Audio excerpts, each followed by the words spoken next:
Good evening.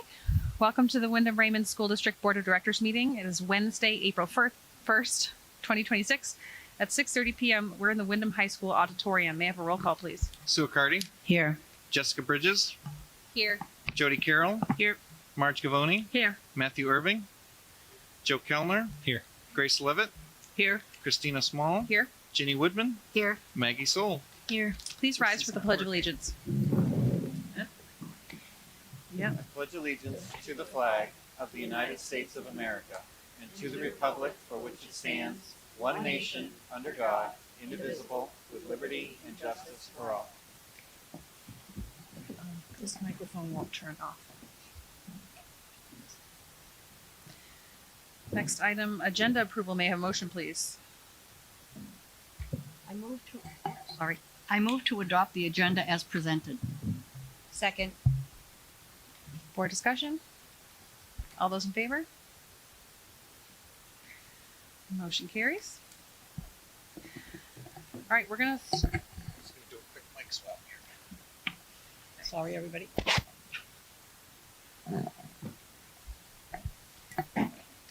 We're going to start our meeting off with some good news. So if Athletic Director Nate Pelletier would come to the microphone, please.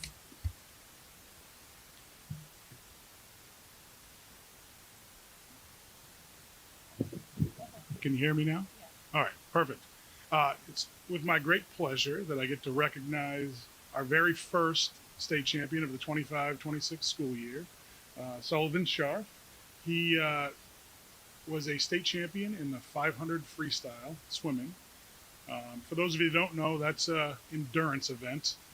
It's 20 laps down the pool. Not something that I could do, or I'm not sure Coach could do either. Maybe back in the day he could.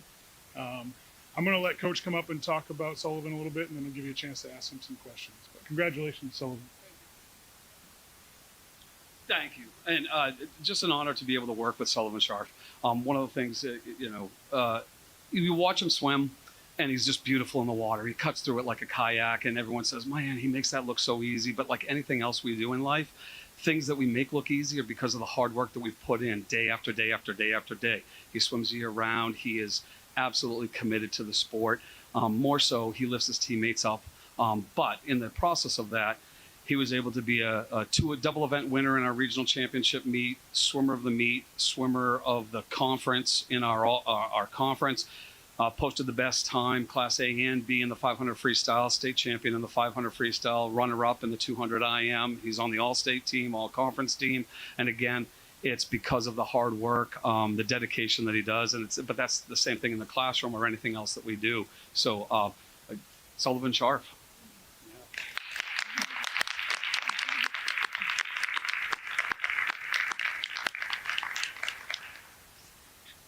Congratulations, Sullivan. Are you, can you tell me what grade you're in? I'm a junior. Awesome. I look forward to seeing you next year. Alrighty. Hey, you guys.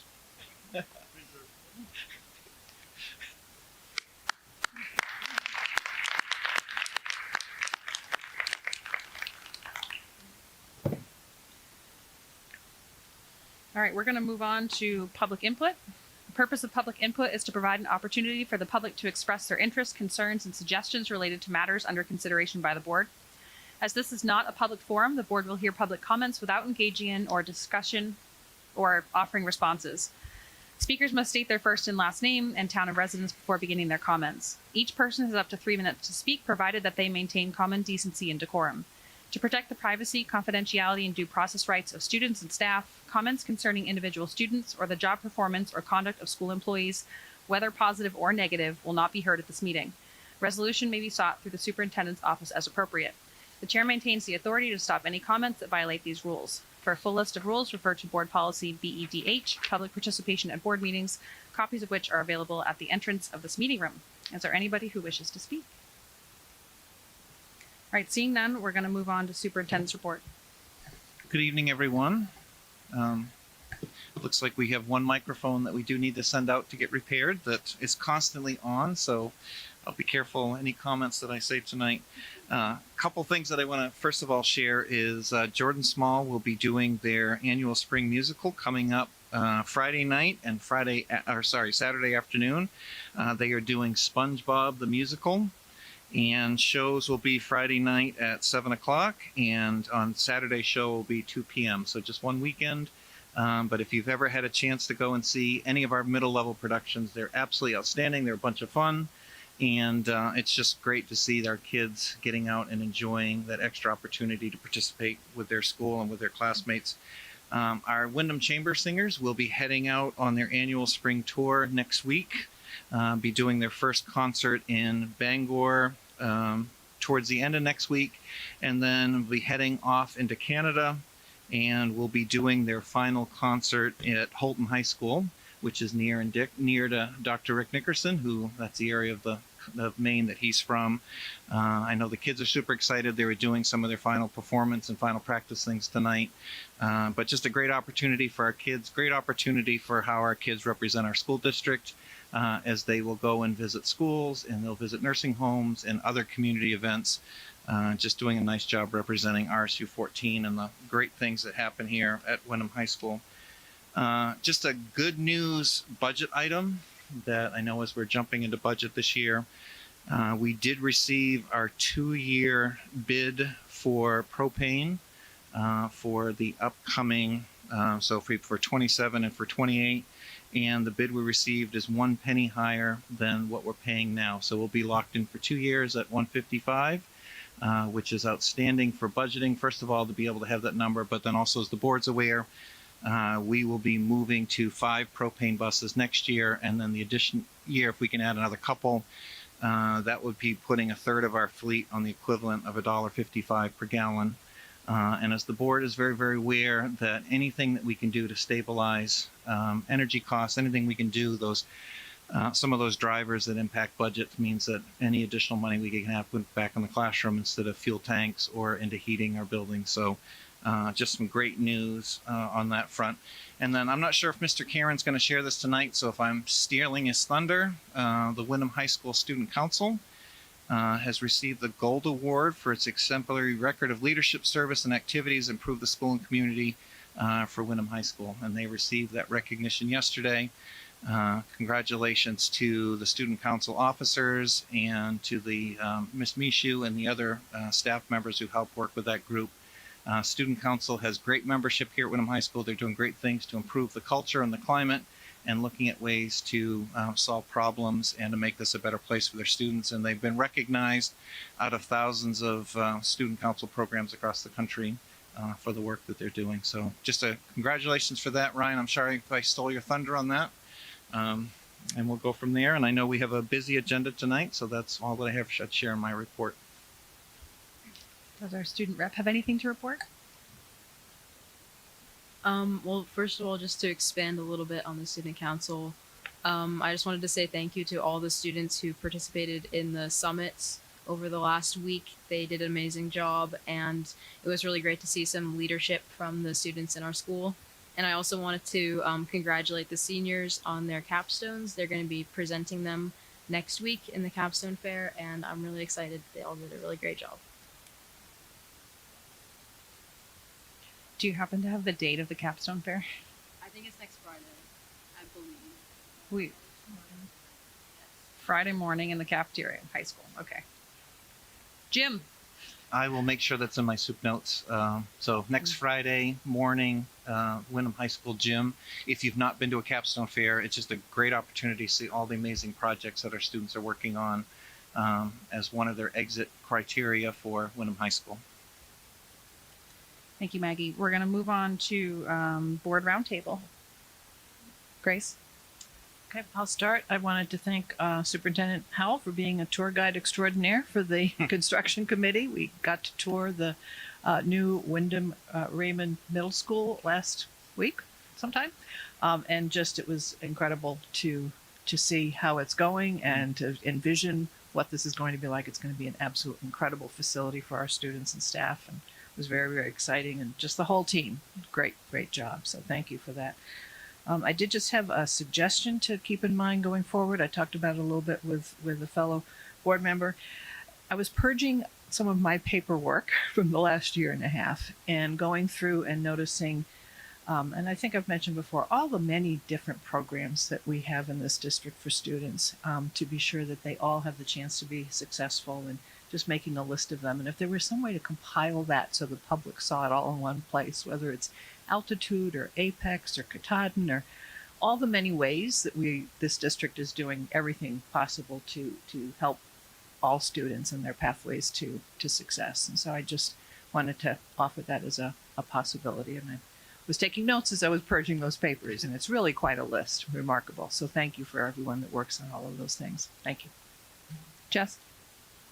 Just to add to this weekend's calendar, Manchester is putting on a talent show on Friday. Come see them, and it's $3 per student and $5 per adult at 6 o'clock here at the high school.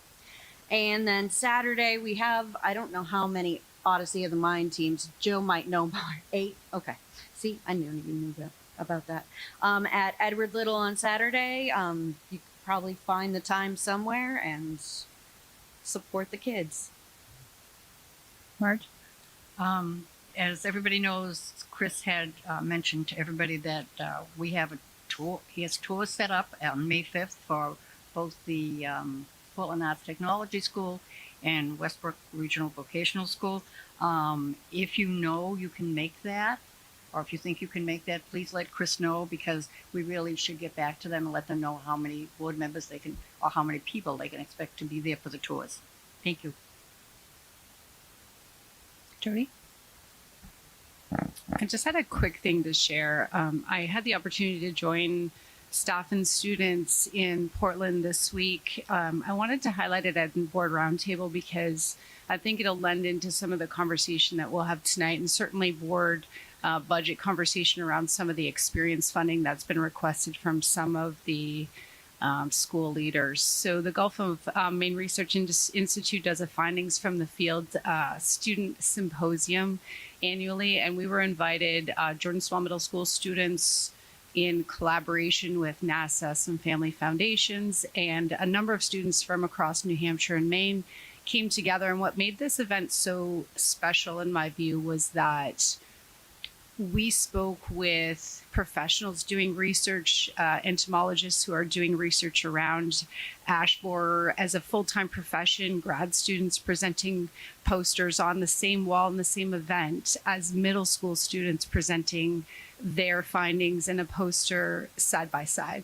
So this idea of this collaborative experience of students seeing and modeling science and poster work, it was really special to see, and the students got to share time with each other, but then stand beside other people who presented the same size poster with their idea, with their findings, and then springboard into a discussion with adults and researchers alike. So that was really special. Was sponsored by UNUM and a number of organizations. And I would love to see, I spoke with a couple of the educators that collaborated from Raymond Elementary, or pardon me, Jordan Small Middle School. And this symposium generates a magazine, which is a publication of the posters that students submit, are evaluated, and then put together in a journal that can then be used for whatever the purpose. So really special experience. So I was glad to be part of that, but really speaks to one of the opportunities that our educators are not only putting together, coordinating transportation and then going down, but immersing the students into something that was really special in my view. So I wanted to share that with you. Anyone else? All right, let's move on to committee reports. Finance. So good evening. Finance met this week on Tuesday. The bulk of our meeting was spent talking about some educational items that we're hoping to distribute to the public soon. We'll be talking about this evening. If it's all right with the chair, I'd like to hold that until the budget discussion, given that we've got a lot to get through tonight.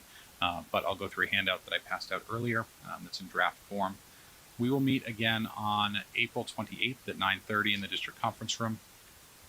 The primary piece of our business on the 28th will be focusing on long-term capital planning as part of our board goal. So. Facilities has not met. We have not met. Policy. We have not met since last week, but we are bringing you a policy in the packet this week that I just wanted to review that we're not presenting for first read.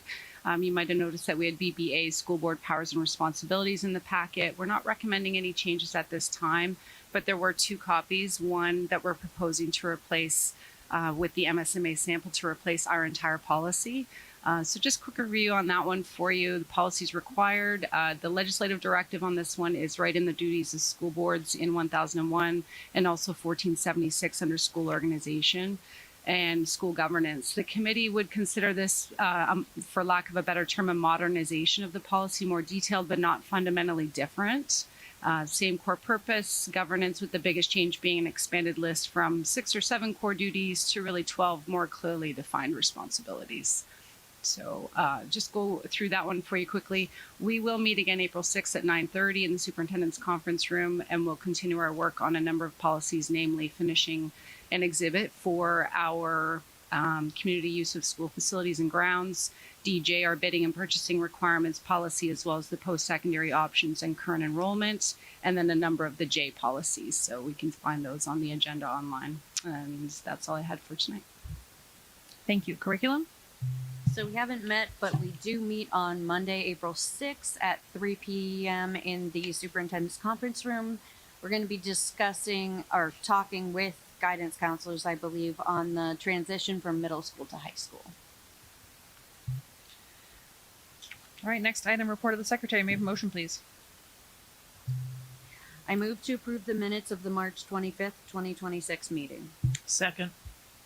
Board discussion? All those in favor? Motion carries. All right, next item, Wyndham High School State of the School. Welcome, Principal Karen.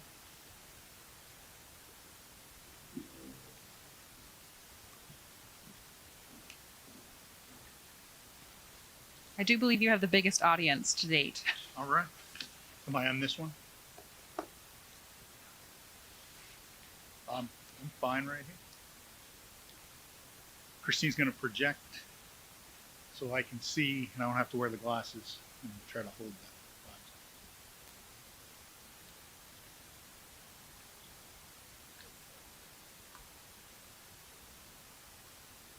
that. There it is. So those of you who thank you for having me tonight. This is exciting.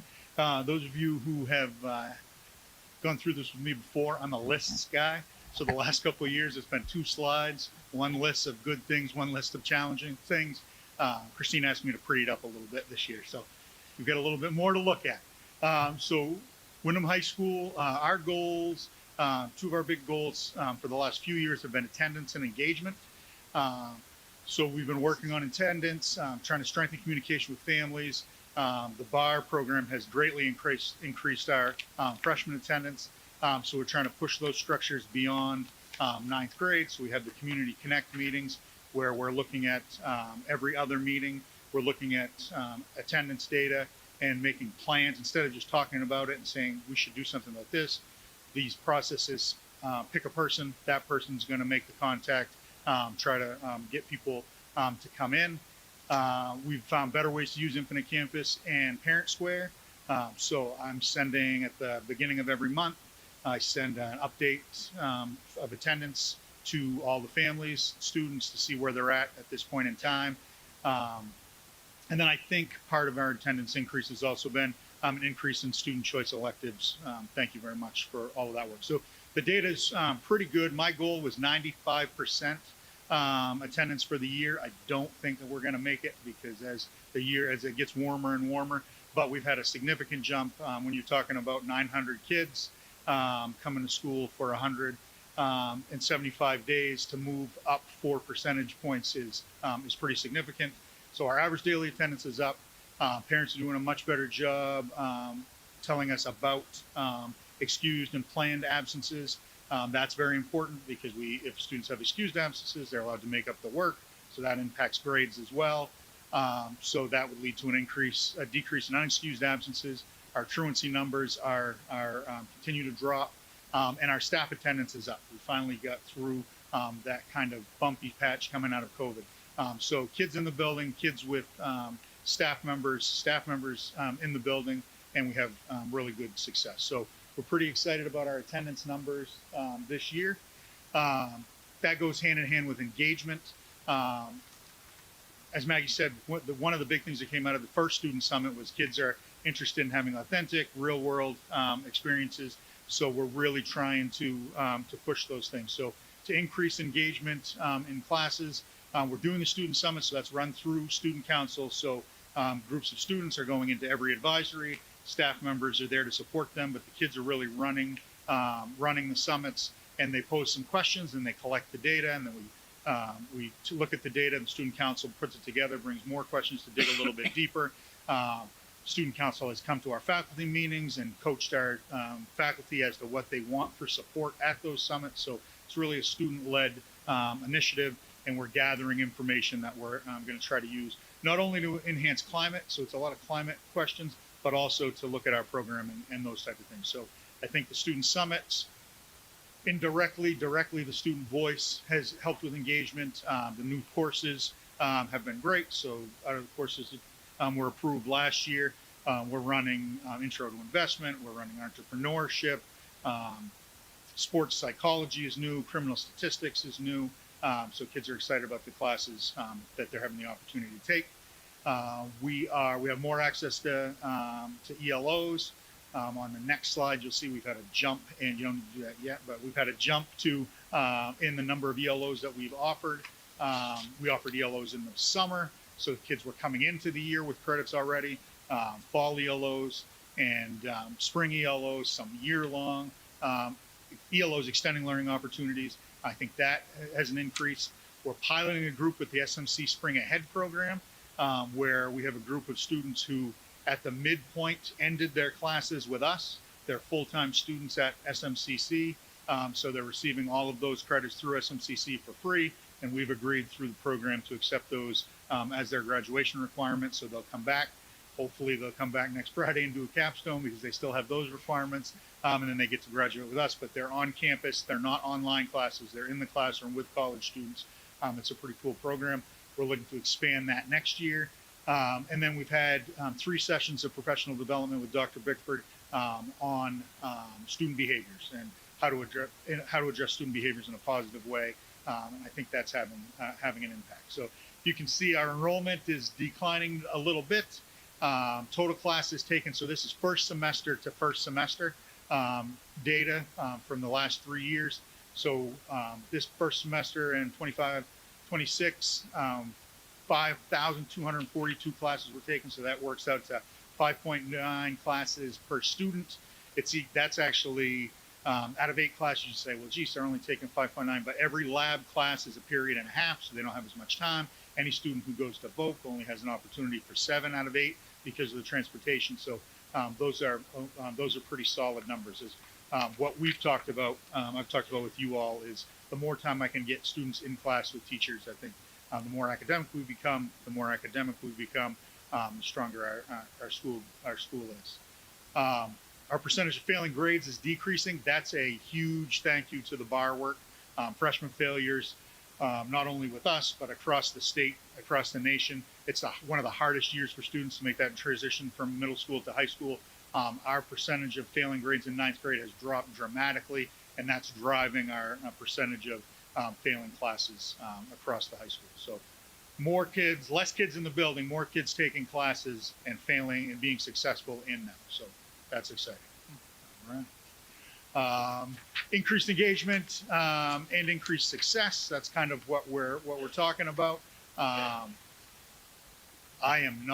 hate Google. I'm not a Google guy. I'm bad with the computers. That picture came off my phone, airdropped to my computer, into the thing, so I learned some stuff while I was putting this together.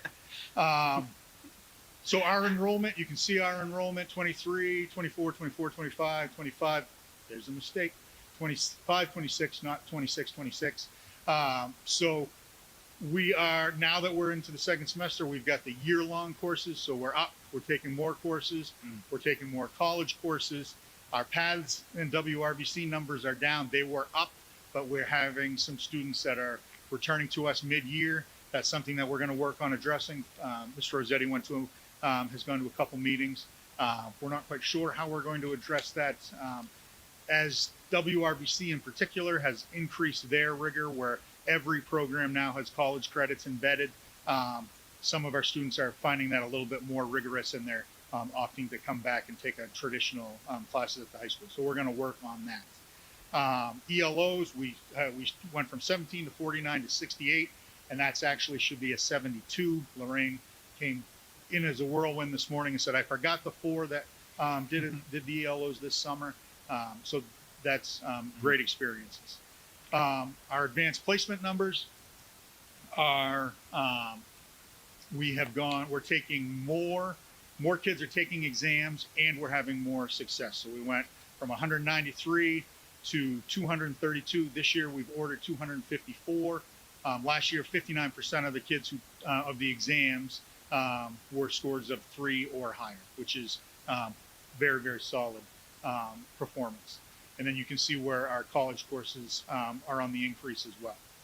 So again, we've got more kids taking rigorous courses, more kids taking going a little bit out of their comfort zone, and we're continuing to have success while we're doing those, having those changes. Our graduation rate continues to be above state average, not exactly where I would want it to be, but we have some different things that work against us in graduation rates that we can talk about another time if people would like to. So Wyndham High School, that's our graduation rate. RSU 14 adjusted, that's students who take advantage of our great adult ed and earn a adult ed high school diploma. There's additional students that aren't listed on here that earn their high set. That doesn't count in the state's numbers, but it becomes even higher. So over a 6-year period, we're closer to 94% of our kids being credentialed, and we're pretty proud of that. But those are those numbers. Everything in the last column is unofficial. The state really hasn't released anything since 2023. I'm very confident with the 2024 numbers. 2025, I feel pretty good about those, but those are unofficial as of yet. So I think we do a pretty good job with that as well. Some challenges: maintaining consistency in student attendance due to planned absences, social emotional concerns, and seasonal illness. So as attendance continues to be a push, I think with the staff we have and the supports that you all have provided us, if students are in school regularly and they're engaged regularly, they're going to find success. I understand trying to plan a trip for next April vacation, the difference between taking a vacation during a school vacation week and a week early, and a lot of our families are having to make that choice, but that puts kids and teachers behind the 8 ball. So trying to maintain that attendance issues is a challenge that we continue to work on. The lack of student motivation to take advantage of the many opportunities that are available beyond meeting requirements. So our top kids take full advantage, and they do very, very well. We're taking college classes, we're doing all of those things. And our kids that are on the lower end make really good year-on-year growth. I think we have a lot of supports in place. Thank you again for the Eagle Block. Thank you for the Apex support, all of those things. Our goal now, after talking, and I think it was great, Chris and I had a conversation when we were doing my supervision, is how do we get that middle to rise and take advantage of all of these things? So it's the conversation around, I'd really like to take that investing class. That would be really neat, but I've got 23 credits. So I'll take the study hall and take my privileges. And right now I talk to the students, I talk to the parents, but if they've met their graduation requirements, they've met their graduation requirements. So we have a group in the middle that I think could be taking more advantage of what we're doing. So we're going to work on those type of things. And then we've got families are hurting, kids are hurting, social emotional needs to loss of instructional time. I can't thank you enough for supporting the addition of Sarah White, an additional social worker at the high school. It's made a huge impact on our building and other buildings in the district, and having kids come to school, be in school. But that continues to be a struggle. Our next steps, we're going to continue to do work down the same paths. We'll continue positive messaging related to attendance. We're going to leverage Community Connect. Community Connect is on Fridays. The social workers, guidance counselors, administrators all get together and look at students who have been bumped up to level 3 during bar, and then any other students that are not freshmen that we have concerns about attendance, behavior, any of those things. We've got all the people in the room that make those, that have the power to make the decisions and to allocate resources, and we try to make action plans real time to support students. So continue to leverage that. The student summits have been great. Continue to leverage the student council. The award the student council received, that they received today, that's exceptional. It's well deserved. I had to certify the work that they did, so I got to meet with their leadership, and they kind of went step by step on how they've grown over the last 4 years. It was they've been doing so much for the school behind the scenes, and now with the summits, they're out in front and they're leading in that way. So continue to do that, and then we're going to try to expand the tenets of our 10-12. Within the departments, we're going to try to provide. A big focus of mine is providing useful feedback to students. So not only providing grades, but providing the scores and what they can do to go to the next step. Somewhere from elementary to high school, we sometimes lose that. We lose the notes on this is what you can do to be better. We just get the grades back. So we're working on that. We're in the very beginning steps of reviewing curriculum, which is part of our NEASC, our accreditation work that's coming. So we're going to look at that, and we're going to look at the rigor. So are we pushing enough so that group, like I was talking about in the middle, is being challenged, and they're in other areas, are we providing the supports we need so that they're not shutting down because maybe the math's too difficult or those things. So that's all work that takes place in common planning. Teachers have common planning every other day in their departments to work on those types of things. And then we're going to continue to review, fine-tune the delivery of our IEP service and our multilingual learners supports and services. As our population continues to change, we need to look at different ways that we can make sure that all kids are getting the supports that they need. We're going to try to formalize I've been talking about formalize a graduation policy proposal. So as we've talked about, I like the idea of increasing the number of credits for graduation with a slight decrease in specificity, so kids can we're asking them to take more classes, but more classes in areas that they are interested in. Those conversations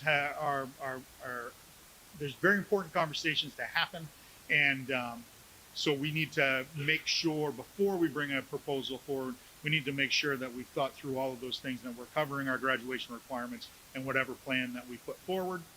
And then we continue to prepare for our accreditation visit. We were a 2028 visit. They asked us if we would be comfortable moving to 2029 because we're doing such a great job. And then they were having a difficult time finding people to do the visits in Maine, and they still had to do New Hampshire, Massachusetts schools. So they asked for volunteers to move the visit to 2030. So we're now at 2030 for our full accreditation. The process has changed. In 2028, a small group will come. It's a collaborative visit, so they come. We work with them for a day or two. They kind of craft some action steps for us as we prepare for our visit, and then we have the full visit. So lots more to come on that in the future. And then I did my best to pretty things up. So as Chris shared and Maggie shared, we have great things. In the calendar year, we've won state championships in athletics and Quiz Bowl. Just this weekend, we won another Quiz Bowl tournament. Robotics is going to nationals. We've got swimmers. We've got track. I couldn't put them all up there. I put up the guide to high school. The bar team created a web page that's linked into the district's web page. It's got all things freshmen there. That's pretty exciting. There's a slide for our crime scene where we work with local law enforcement to do a cross-curricular presentation. There's just a lot of things going on at the high school, and it really, I think it's an exciting time. We had some really good momentum. COVID kind of slowed us down, and I think we're on an upswing now. That's what I've got. Questions 5 for Mr. slides. Karen? Jody? You followed my notes from last year exactly point by point. That was terrific. Thank you. The only thing that I had was not asking for progress, but the alternative pathways was a conversation. You were talking a little bit around staffing. Do you have any update or thoughts on what that might look like? So in the Apex program, nothing's official. So we're just starting the process of putting our putting our courses together for our master schedule together for next year. But an initial look, given the decrease in the slight decrease in student population, I think we're going to be able to offer a couple more blocks of math support, which is a big area where kids need support in Apex. So we can maybe jump on things a little sooner and not be doing credit recovery. So that's an area that we're going to be able to provide support. We looked at the idea of doing a math lab. Greeley High School's got a math lab where all of their different math teachers have one block of the day where they are available to students to come in and get help as they need.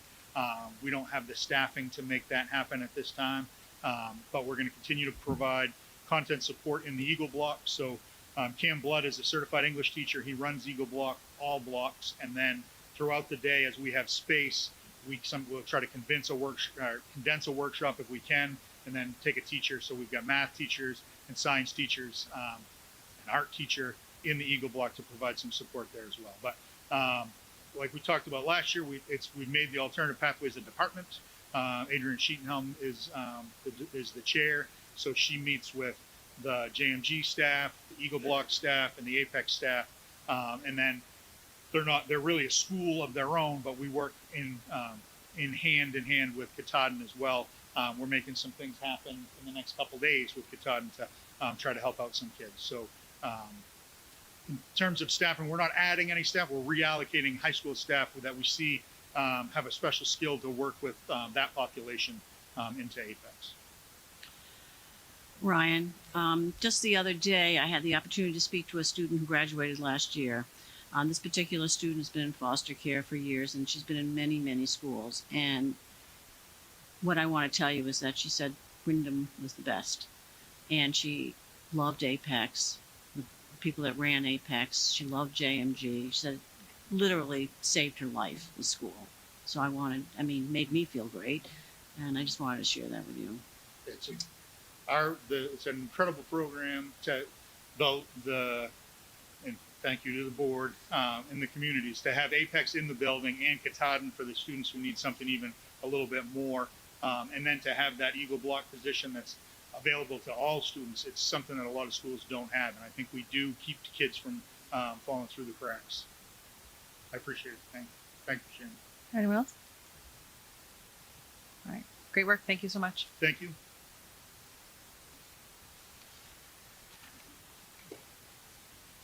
All right, next we have our farm to school and outdoor education update. Christine, will you be kicking us off?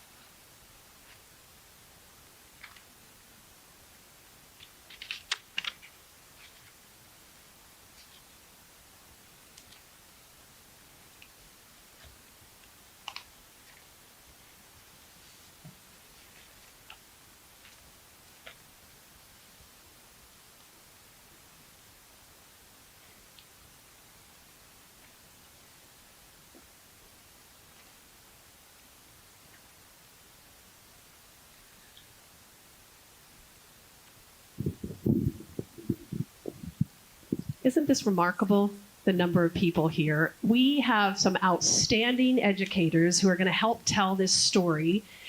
You're going to have to excuse in advance any garden-based metaphors, but our goal tonight is to plant some seeds to grow the model of outdoor education and farm to school programming. I want to start by, I'm not going to introduce by name. I'm going to tell you a little bit about some of the amazing educational experts and stakeholders in this work that are in the room tonight that will help tell the story.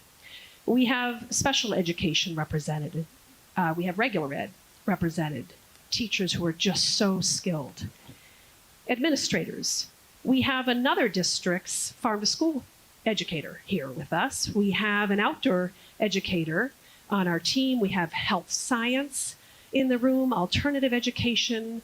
Lorraine Glozak's not here, but she's the director of community connections, as you know. Marge helps with some of our thinking and helps tell this story tonight as well. Christine Hessler's not here, curriculum instruction assessment director. She's been working with us. Adult education, I said regular ed, nutrition director, head chef of one, district chef. We have a lot of different folks in the room with expertise in teaching and learning and food and growing things and engaging kids. So we're going to tell the story together as a team. I'm going to turn it over to Christine Fredette.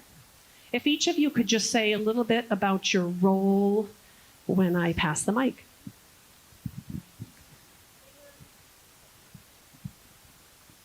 Hello, I'm Christine Fredette. I work at the Katahdin program. I teach STEM.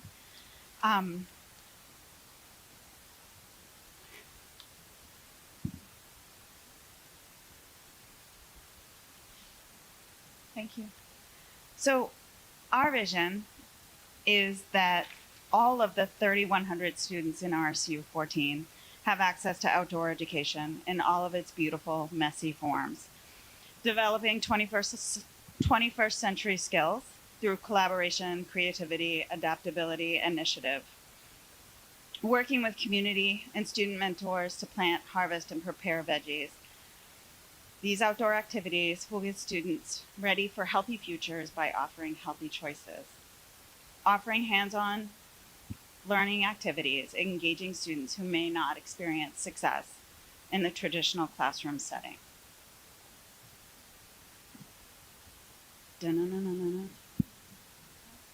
Hi there, I'm Melissa Dubois. I'm a health teacher at Wyndham High School. I've been teaching in the district for 29 years.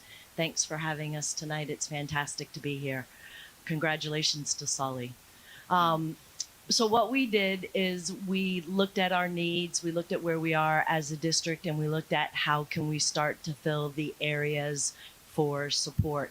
And what a better way to do that than to get outdoors and get your hands immersed in true academic learning, you know, hands-on experiences. And so as you can see from the slide that Christine put together for us, thank you, our student needs are quite versatile. There's a spectrum, if you will. And so in hitting everyone's needs, a garden would be a certain place where individuals could not only have their emotional needs met, but we could also give that sense of belonging, a sense of pride, a sense of community. And then when you look at what we've already got going within our district, we've got this amazing 21st century skills. And what a better way than to meet those skills than being immersed in outdoor hands-on experiences. As the health and physical education curriculum director, I'm a little bit, I guess you could say, excited for not only this adventure, but I'm looking at it like this could be a wheelhouse for launching us to the next level. I mean, we're already the best RSU in the state, but to really solidify, to really solidify where we need to go, I think this is that wonderful opportunity. And we have such a level of passion, not only within the district, but outside the district as well. I've had people call me in the last year wanting to know how can they get involved because they've either heard through the grapevine or they have a child that's come home and has mentioned, hey, do you know that we might have a garden someday that the high school can access? So there's a lot of energy that's been occurring. And then, of course, as all of this comes together, it leads to the academic achievement that we've so been wanting to see within our student population. We know it's there. We just need to bring it out in them. And what better way to do so than to be outdoors, where not only are they being socially and emotionally satisfied, but physically they're going to develop a skill that if you can garden, you can feed yourself for the rest of your life. So thank you for your time. It's been great being here tonight, and I'm going to pass this on. Thanks, Melissa. If you recall, about a year ago, we talked about the work that a group of 7 of the larger Farm to School and Outdoor Ed Committee participated in. That was the Shelburne Farm Institute. We wrote a grant. It's hard to get into that. And I don't know if you remember me telling you a little bit, but just in a nutshell, it's a rigorous application. I had applied previously in another district, and they need to see a district level of commitment and different stakeholders coming together. And they want to see that you have very specific goals that have staying power. And so these are the 4 areas that we had to draft a farm to school and outdoor education action plan around. The first being cafeteria nutritional programming. We know we have, and we're very proud of, a strong nutritional program in RSU 14. How do we build on that? So you can see specific bulleted points here. I won't read them to you, and you'll hear about some of those tonight as they unfold in real stories. That's one piece. The other is classroom. So to Melissa's point, where are those academic connections? We're going to unpack those a little bit tonight. Where do we see all the standards, pre-K through 12 and adult, unfold in opportunities outside where kids can make meaning in authentic, real-world, digging in the dirt kind of ways? Then there's that community component of connecting with our community, having kids go out to the community and participate in real, authentic learning, and the community come in and share their expertise with our students. And that all leads to, when you have these components, really that thoughtful integration and staying power component of the work. So these folks are going to help you see how that has been unfolding, and for some, for years in the district. Some new ideas are being planted, and others are long-standing. Jeannie. Hi, everyone. You all know me. I am Jeannie Riley, the school nutrition director. And as we started visioning what a farm to school program could look like, I really was taken back to our own journey and shared with the team that our own journey in school nutrition could be a real foundational pathway for what we're envisioning now in farm to school. School nutrition does not look like it did when any of you, except for maybe Maggie, school nutrition does not look like it did back when all of you were in school.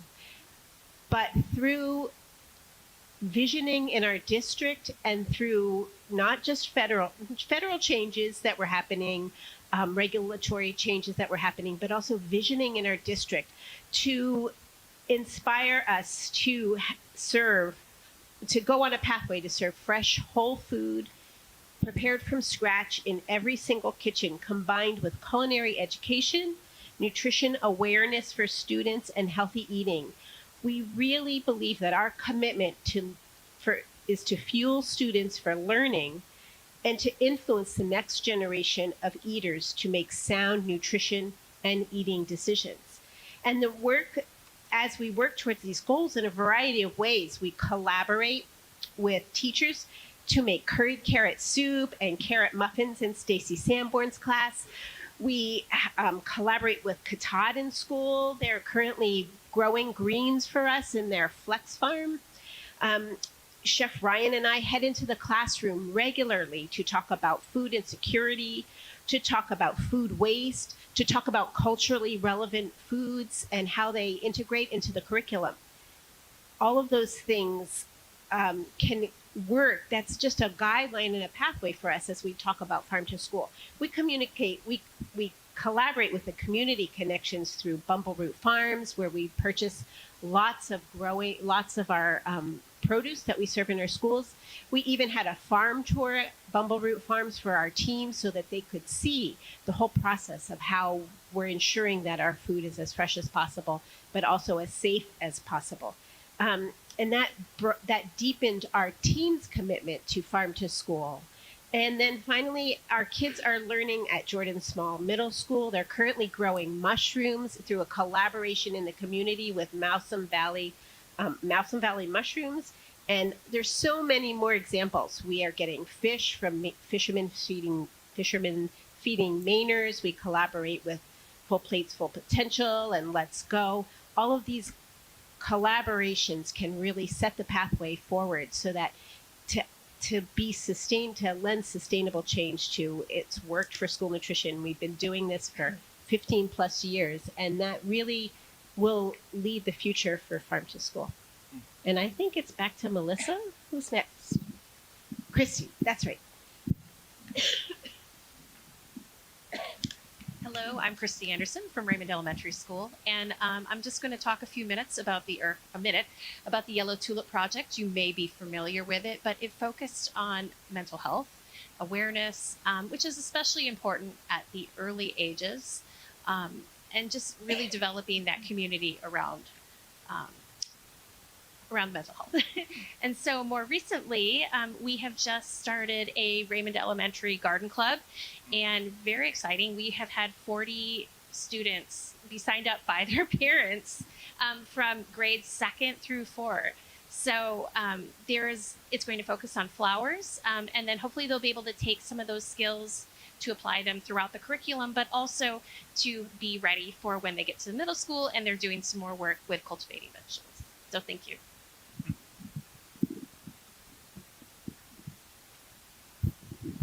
I'm Jed Bloom. I teach at Jordan Small Middle School, and I'm super lucky because I get to do that. Yeah, just a couple quick stories. So I just want to talk one about a student who went cross-country skiing for the first time, and he was very nervous, and he fell a lot, so the second time he got better quickly, and by the third time he was the one in the class most wanting to go, asking if we could go again and again, which I just think is a really cool sort of metaphor for what school can be. I had a student today. We collect sap many days, and we had the student whose tree has been getting the most sap today started running yellow, and he's not a kid who asks a lot of questions. And today he was, why? So we got to figure that out. So it's a really great program. The kids are learning. I'm learning a ton. This is the first time we've done it, and I'm really looking forward to kind of making it better. So yeah, it's been great. Thank you.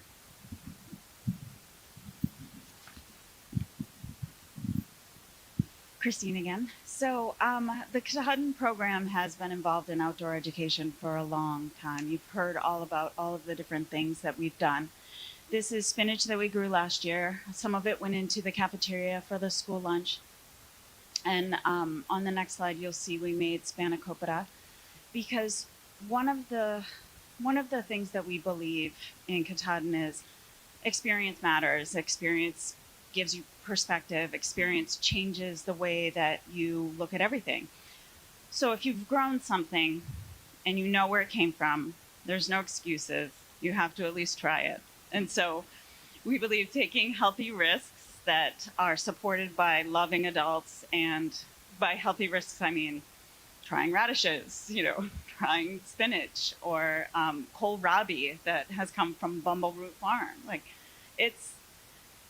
it all changes the way that they feel about food systems, and then we can have bigger conversations about community and how we take care of our children and ourselves.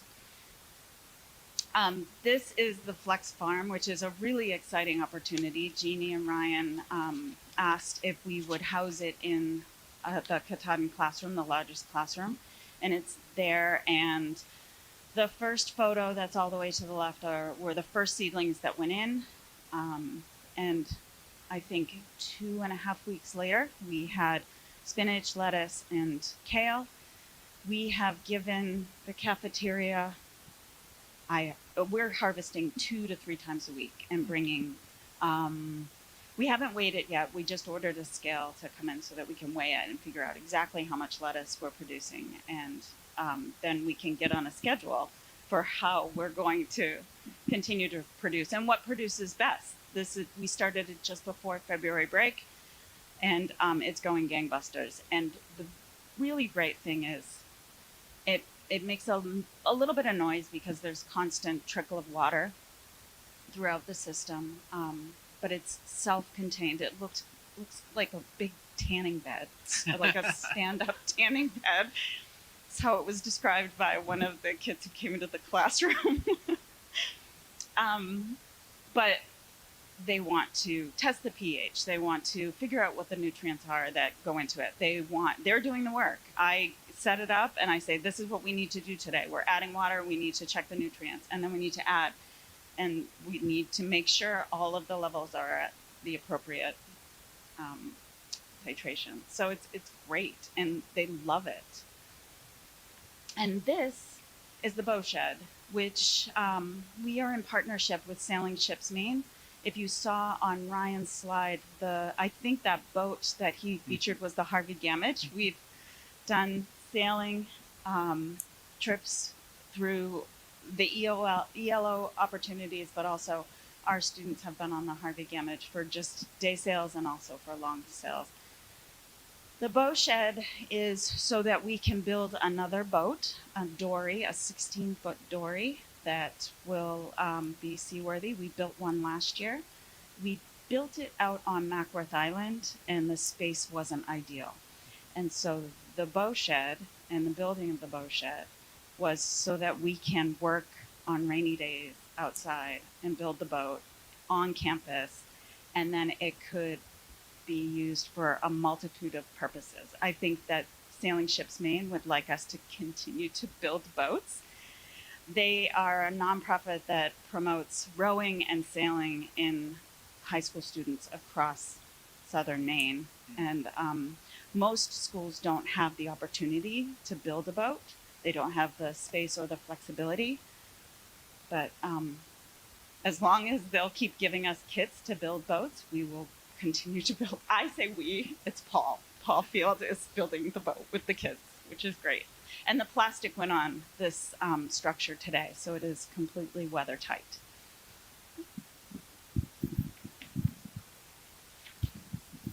Hi, I'm Stacy Sanborn. I'm a fourth grade teacher at Manchester, and I think this is about my 23rd year, maybe.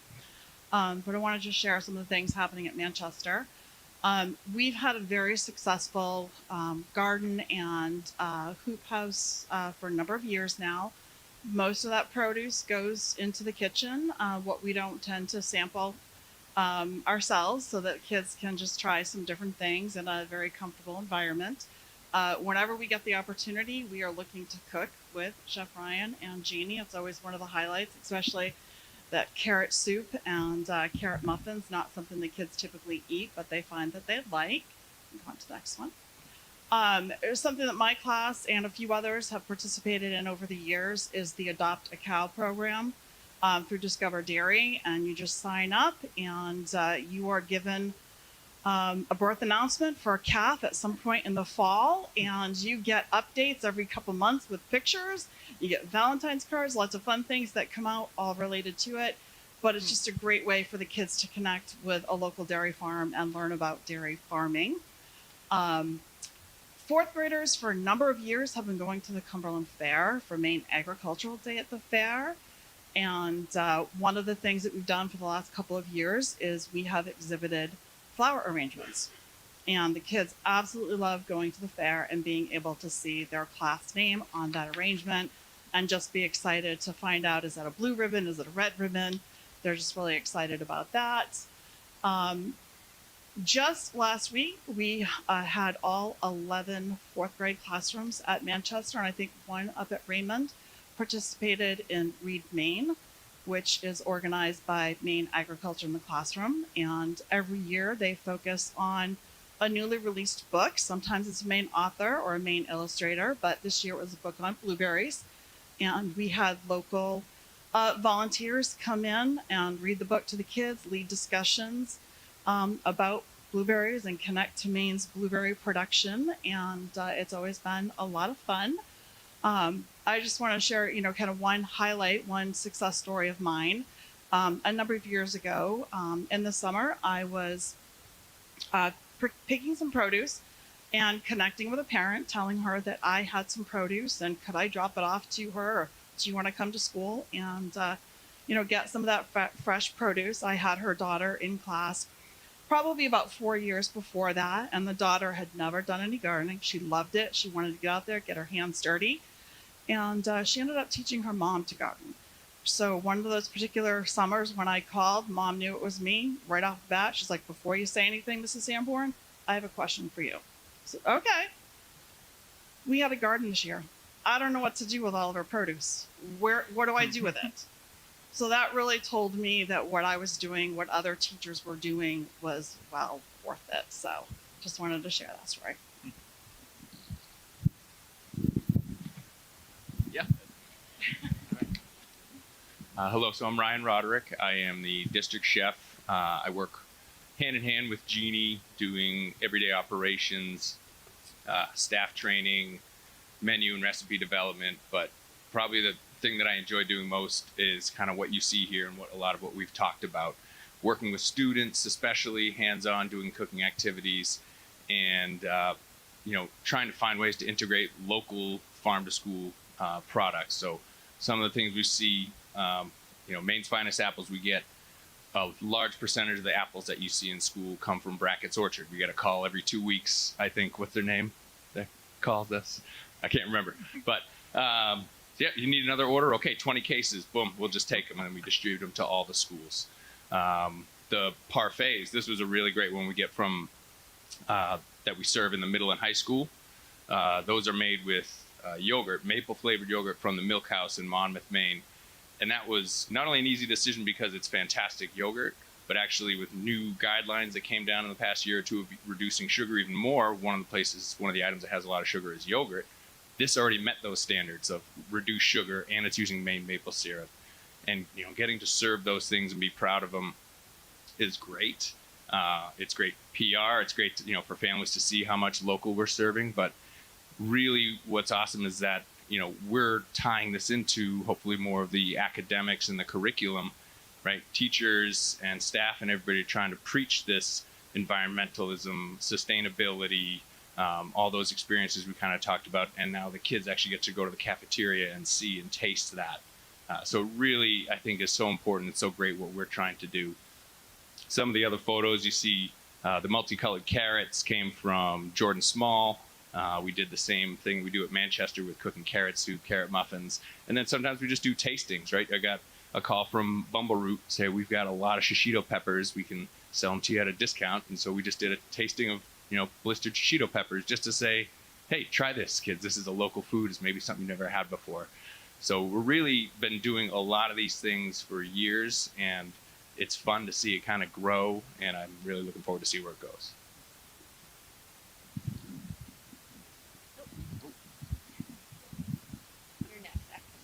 Hi, I'm Beth Peavy, the principal at Raymond Elementary School. It really is incredible to hear all that is going on in our district across all grade level schools. But the journey doesn't end. It continues. It's going to get better. So the first phase is really going to be when the Wyndham Middle School opens up. The campus, which Michelle Brand will speak to, has incredible infrastructure that will allow for using the forest, nature. They have the barn, fields. So we're looking forward to what opportunities across the district we'll be able to access from the middle school. Phase 2, and really we are in the works of that currently. So as we're talking about phase 1, 2, and 3, as you're hearing, many of these things are taking place currently, but we're much more goal setting as far as where we want to be in the future, and really looking at our early childhood education. We have our pre-K students and many of our community partners. They have the infrastructure. Their campus has more outdoor spaces for them. Some of them spend all day outside. So how do we mimic some of that in our public schools with our younger 4-year-olds, as well as we are looking at our 5-year-olds? What does that look like for them in the classrooms? Raymond Elementary has a wonderful campus as well. We have Frog Pond, we have outdoor space. Pre-K students are out there on Fridays when Jed Bloom comes over. Where are you? And so how to integrate other schools with our younger students to embark on this adventure. The For Me program, the Maine DOE is also looking at integrating more outdoor and inquiry-based education for our pre-K students and kindergarten students. So we'll be delving into that a little bit and seeing what they're offering. And then phase 3 will be looking at how we have encompassed all of this from pre-K all the way to adults, and how we're accessing our resources across our district and integrating it. So one campus may have certain aspects of outdoor learning or farm to school, and how can other schools and students be able to access that? And or how do we expand that? So as the middle school opens up, we're looking at for RES, what does that mean for our students? Because we'll be alone by ourselves out there. But we potentially could bring over a greenhouse and, you know, so we're already having those conversations. Where would that be? You know, getting students excited about the garden club. And for RES, 40 students, that's a whole grade level right there. So that's just really indicates the shift, I think, for our community, that they want their children to have experiences that are outside of technology, getting out to nature, because it really supports their cognitive learning, their social skills, literacy, language, problem solving, social emotional, and academics. There you go. Hi there, I'm Michelle Brand. I'm the principal at Jordan Small. And my role in this is really bringing 3 schools together, 2 communities together, and looking ahead as we open the new middle school. If you go back to the last slide, you can see the campus. It's 55 acres, and it has a vast variety of different types of habitats, fields, and different ways that kids can get outside, whether it's playing athletics, taking a walk on the different pathways, participating in outdoor ed activities, farm to school activities. There's going to be a lot of different opportunities for students to be outside and engage in learning and different physical activities. As we open the new school, like I said, we are bringing 2 communities and 3 schools together, and that is going to bring a wealth of collective knowledge together around outdoor ed, gardening activities, academics, as well as resources. And it's going to be a great opportunity to put all this work into action as we open in August of 2027. The barn is an amazing resource that we were able to obtain from the building of this school. It was relocated. It's a beautiful horse barn. And it's an opportunity where we can do a variety of things, such as have a classroom out there, or perhaps boil the sap down to maple syrup, process food from the community, well, the school garden, and just doing all kinds of different other learning activities. It's a beautiful barn. If you haven't been in it, I recommend it because it will be a great resource and asset to the campus. The greenhouse, this was an investment that we made in building the new school. It will provide the opportunity to garden and grow things throughout those colder months. It'll be opportunities to bring classes out there to learn about biology and growing and different sciences.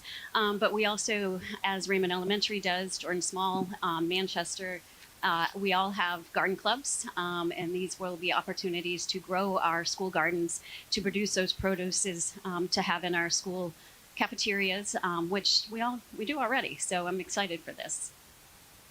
And last but not least of my slides, again, we are going to have these beautiful different habitats and areas to have students out there, and we'll have wetlands with these walkways. Are they called boardwalks, Chris? Yep, boardwalks, which will be great for a variety of things such as science classes, but you could also have it for inspiration for art classes, for poems, poetry, all kinds of different opportunities to get kids outside, learning and active and involved in nature.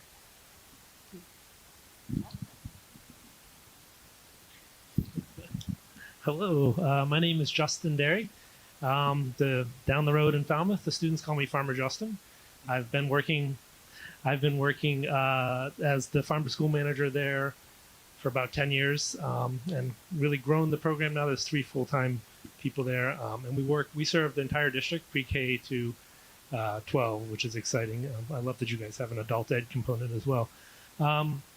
I think one of the things when we think about farm to school is can feel maybe a little bit sort of on the edge and scary, but really it's important to recognize that RSU 14 actually isn't starting from scratch. Obviously, we've heard some fantastic things that are being done, but there's also a lot of other programs that you're stepping into that are you can have partners around the state or kind of other programs that are already happening.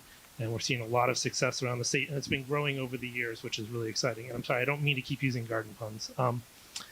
I do want to reiterate the 3 C's that have been alluded to at some point, because this team, I was the coach for this team at Shelburne Farms, one of the co-coaches, and I've stuck around because amazing what you guys are doing. So my contract as the coach has ended, I think, a year ago now, somewhere in that time frame. So, and you just can't shake me. So anyhow, the 3 C's of the classroom, the cafeteria, and the community, and I think that those are really important parts, and we're really seeing that is kind of what welds or melds or holds farm to school together, and what each of these different aspects are doing. And that's what provides sustainability for successful programs around the state. And you can see from the slide, which I think you guys are seeing there, some of the programs. This is a list that Christine came up with. We're on there, pre-K to 12. Camden is the outdoor pre-K that was being discussed. Gorham, of course, and Westbrook, both neighbors, are doing some really amazing programs. Oxford Hills, of course. Am I missing anything important that you wanted to highlight? Limestone has a really great program. Also, in Maine, we've even, because of the success from the Shelburne Farms program, Maine has developed its own Maine Farm and Sea to School Institute that's happening every other summer. Portland sent a team last year, Lewiston had a team, and Damascotta sent a team to participate in that. So, I'm sorry to keep reading from notes. So, but one thing I'll say that in Falmouth, we've really learned over the past decade that I've been there that a successful program doesn't happen overnight, right? The way it started when I started there was it's just vastly different. So, and I can present on this another time if you'd like. But sometimes they really start small, a few garden beds, maybe a small orchard or something like that. And really you build upon partnerships, and over time they become really an integrated part of the culture and the community of the district or the individual schools. And I think it's really important to note that not only are they providing the identity for the district, but also it is providing authentic, what Ryan mentioned, real world experience and place-based learning that is equitable for all students, really. And this is a great format to do this. Thank you. Sorry. This is a little 2-minute video. How are we doing on time? I think you're doing great. Okay, great. Here we go. Let's see. Oh. Uh-oh. You know what? We might have to just pause. This is a 2-minute video. Looks like the sound's not hooked up correctly, where you can see Farmer Justin. He's talking about all those connections from a curriculum standpoint and the pre-K-12 experience, different grade levels coming out in different purposes, social studies, higher level concepts, and getting kids digging in the dirt, but making those curriculum connections outside, it just displays that nicely in 2 minutes. And I have this linked at the end as a resource. Can you put your mic beside your speaker on your computer? I could. Do you want me to try that? Okay.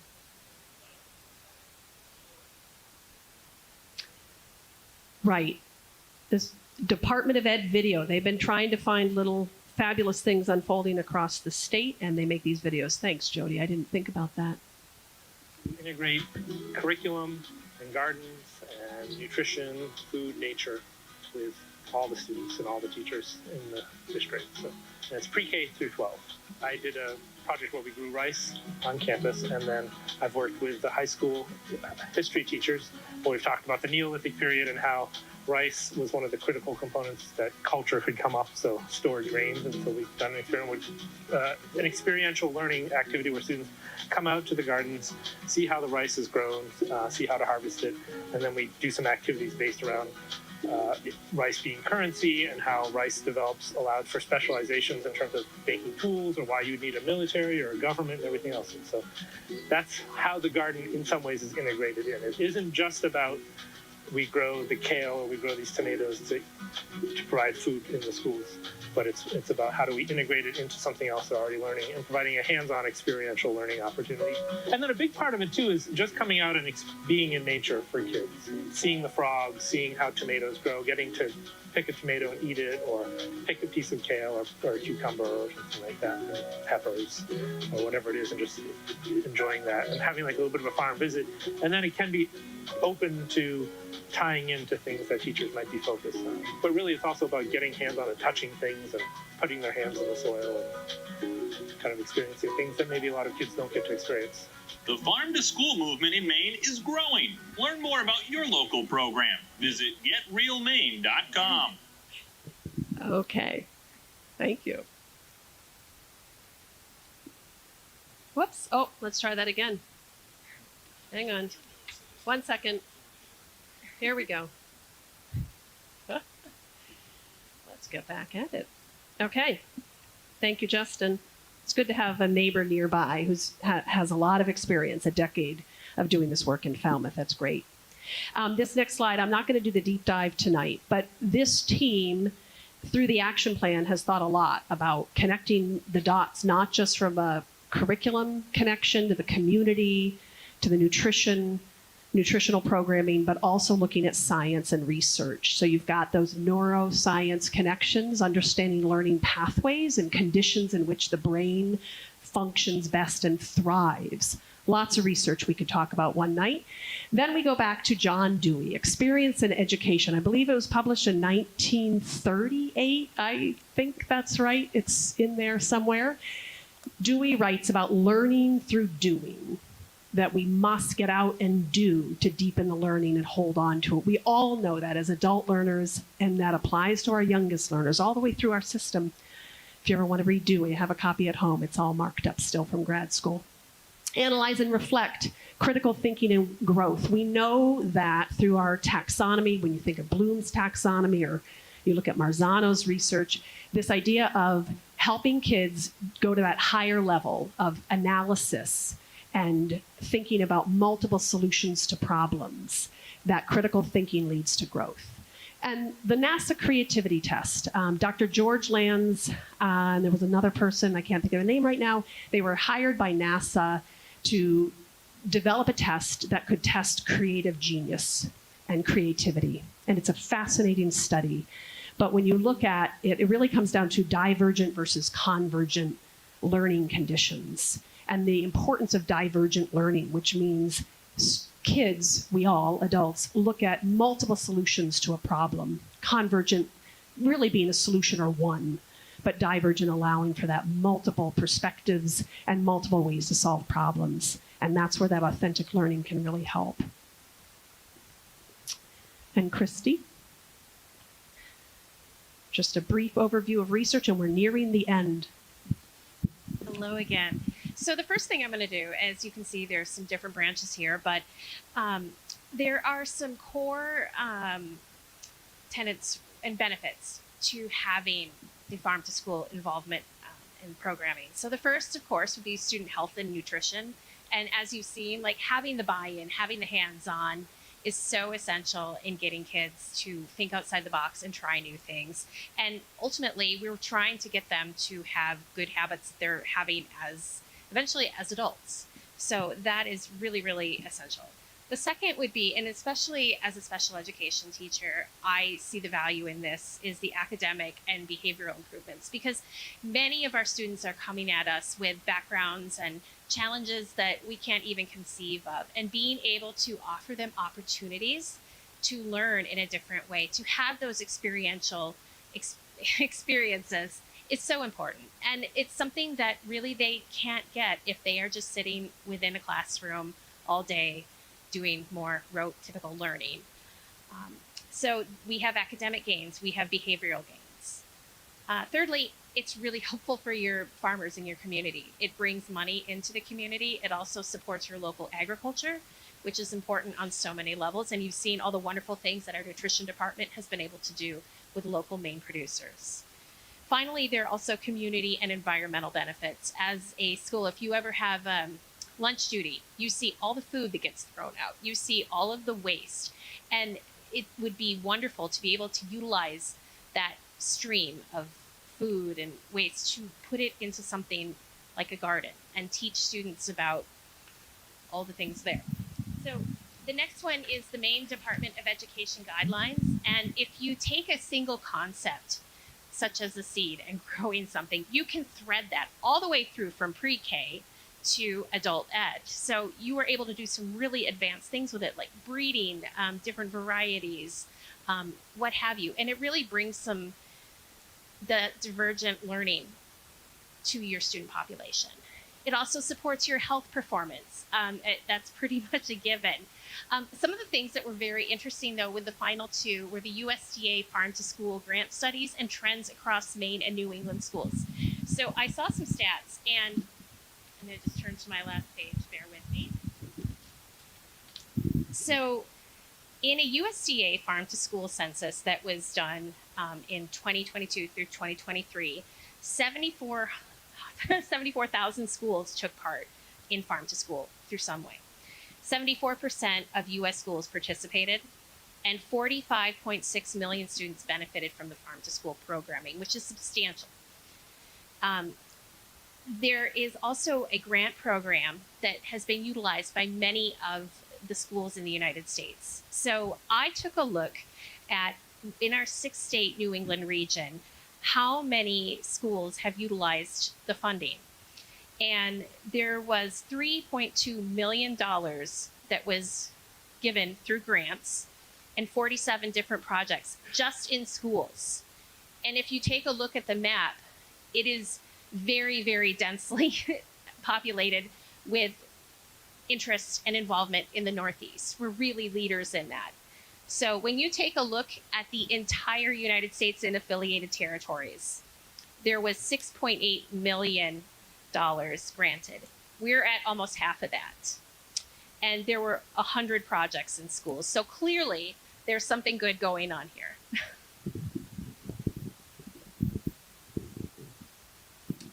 Hi, I'm Diana Jordan. I'm the assistant principal at Wyndham Primary School. And I have this wonderful slide that I think I was given this, but I'm not really sure.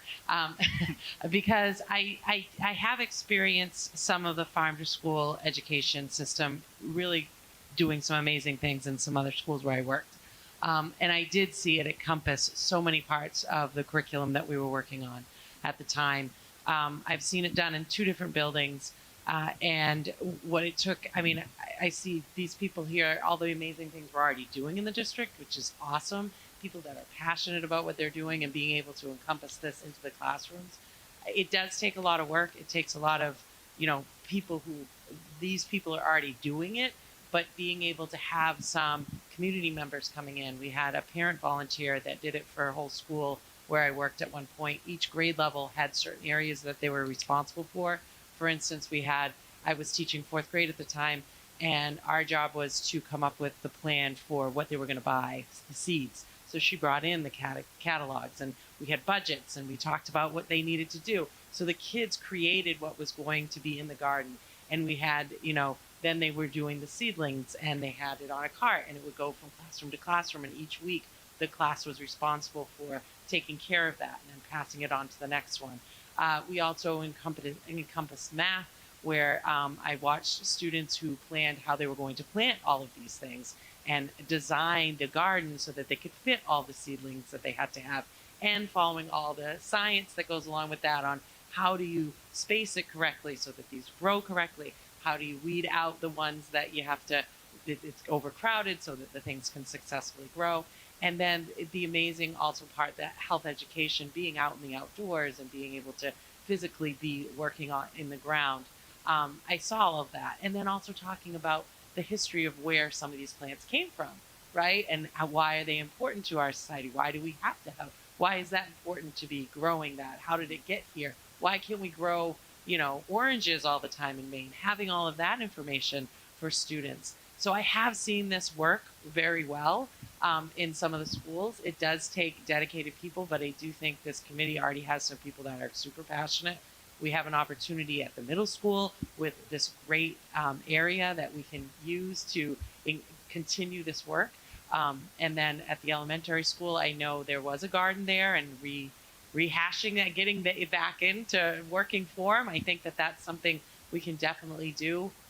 It does take determination and guidance from you guys, obviously, but also I think it was a great way to invite the community in. And I think we do have a lot of families that would be willing to come in, or just businesses that are going to be willing to come in and help support this process. So I'm excited about it. And we've talked about the middle school infrastructure and the green spaces, and you've heard from Jeannie and Ryan regarding that nutritional integration as well. You've heard from Jed talk a little bit about Jordan Small and the middle school outdoor education pilot. That is another, I put the link in for you all to see another DOE shout out to Jed and Jordan Small Middle School. Couple links about Maine Loves Public Schools, and you can hear more about what Justin referred to with the work up in Limestone, Maine, and other places, not just farm-based, but all things outdoor and just kids getting engaged in authentic building, creating, constructing, robotics. Lots of great little video links at the end here, so you can explore those. But we wanted to give you an opportunity for questions if you have any.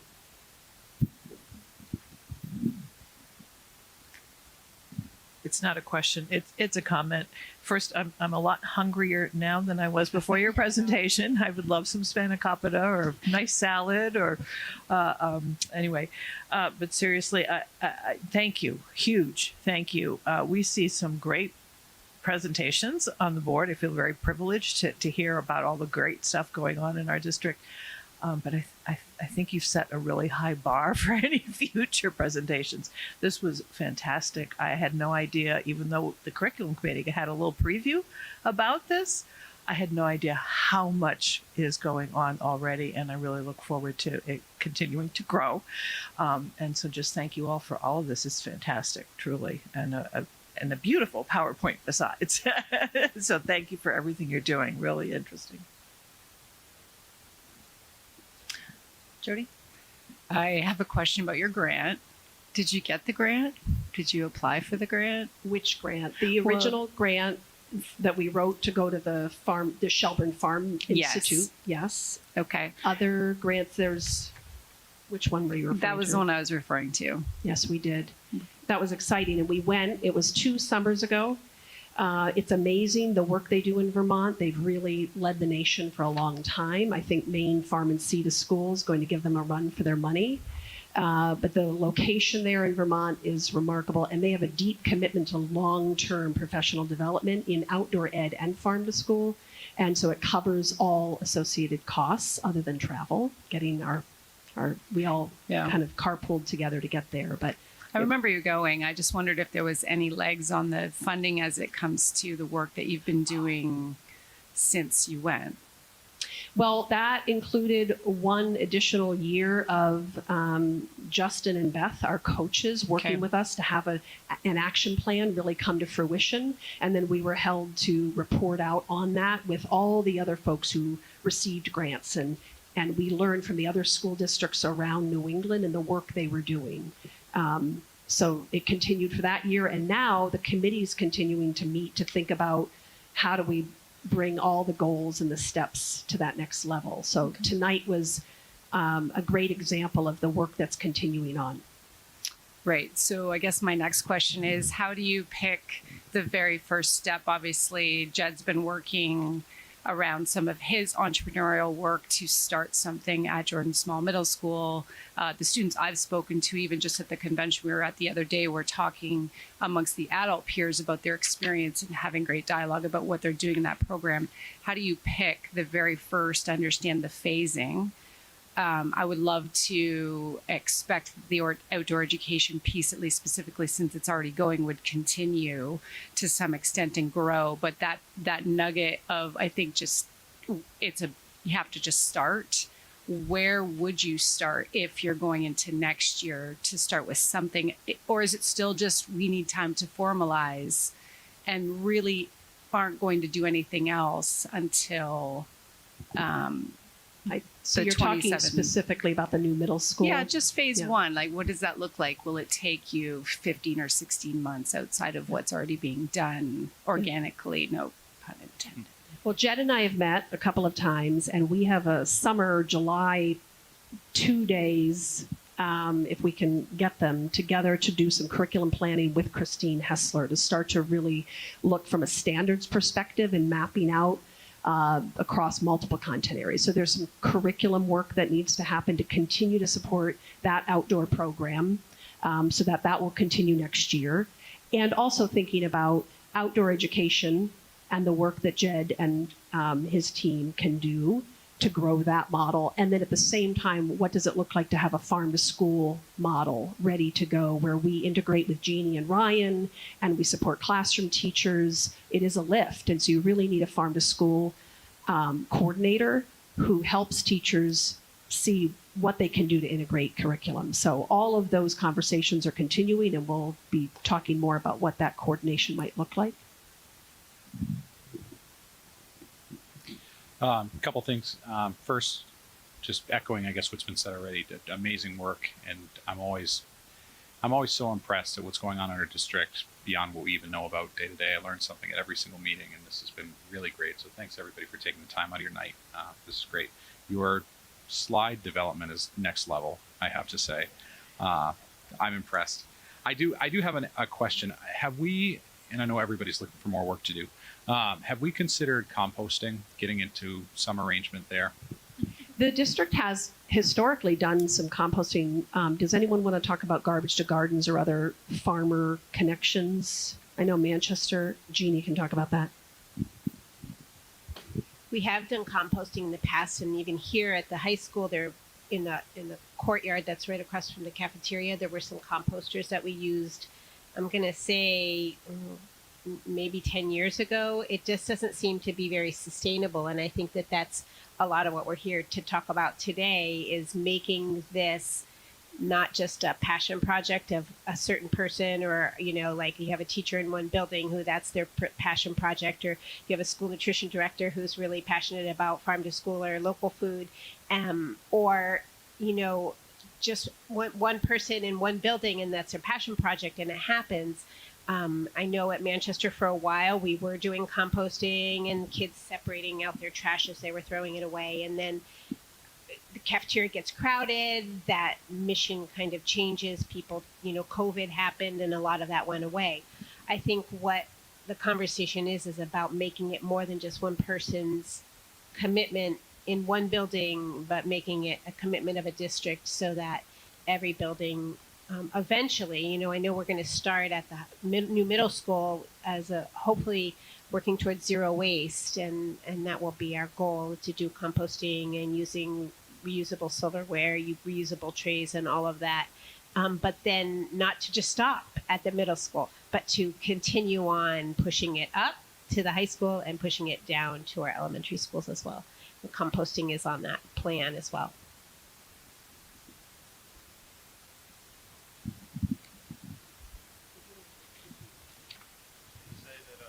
I'm Tom Nash, Adult Ed Director. I could see us doing some composting classes through the Adult Ed program.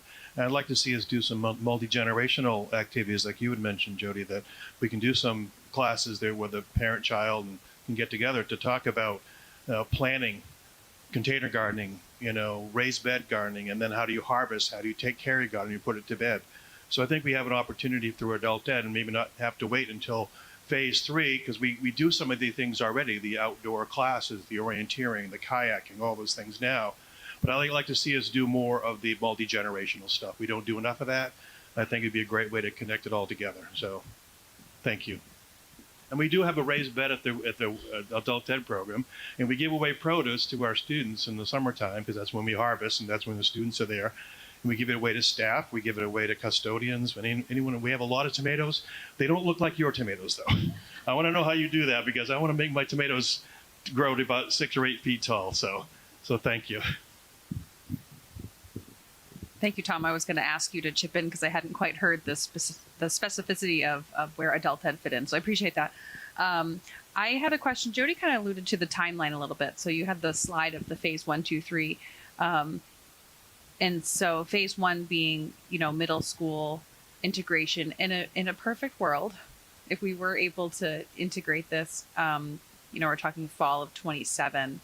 It says phase 2 would be in years 2 and 3. I mean, is that a realistic time frame? And obviously, this is not something that we can say definitively at this point. But if you know, this work continues, you guys are all passionate about it, if we're able to make this happen when the middle school opens for the whole middle school. What is the realistic time frame of maybe when phase 2 happens? Well, Beth spoke a bit about this, that there's already work unfolding around pre-K and kindergarten and early childhood, looking at the amount of time kiddos should be outside, looking at the components of the pre-K for me, which is the curriculum that we use from the Department of Ed. That's the one that was developed with Boston Public Schools and their long-standing early childhood history. That has a thread of outdoor ed, and getting kids outside. They all have those Muddy Buddy suits. They can zip them up and head out in the rain and the mud and the snow and the spring and all of the seasons. So there's all that work's already happening. The intent there was just really focusing a lot of our efforts on that new middle school site in terms of design and that systemic thought about how we can integrate. So it's not just one classroom or one passionate teacher, but it's really something many students can access. And then we'll really start to laser in on that early childhood and design that year 2, 3. So it's not that it's not happening all the way through, it's that we're just focusing right now on that new campus and what we need to do to thoughtfully prepare for it. So the work continues. So perhaps it should have looked more like a spiral, Christina. Fair. Jess? Well, and something we were talking about in the curriculum committee when you first brought this to us was the whole standard of every student being able to be a part of it. Because right now you have certain classes and some kids aren't getting that opportunity just because of based on what class they're in. So at least with the middle school, they can standardize it across the entire grade, which will be nice. Further questions? No? Thank you very much, everyone.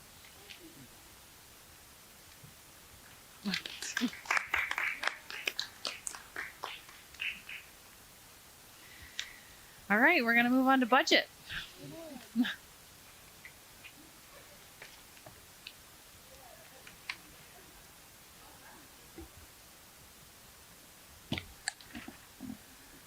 So, Mr. Howell, I understand this evening you will be discussing version 8. Yeah, and for board members, in your packets, there is a little packet. Right on the top, it says explaining your budget.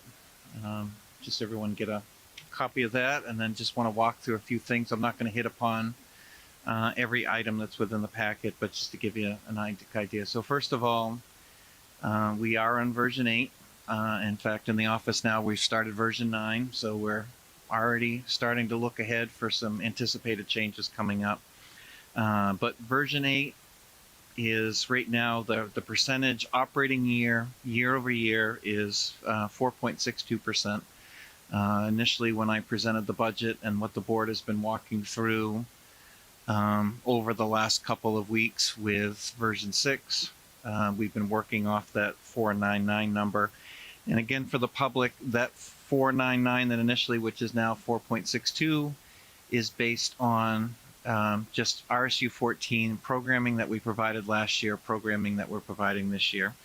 And just walking through this document, just to remind the public that a couple things have changed this year. First of all, as you look at our amount of subsidy coming in, one thing that the state of Maine looks at is they look at what your overall valuation is for your community. So how wealthy is your community?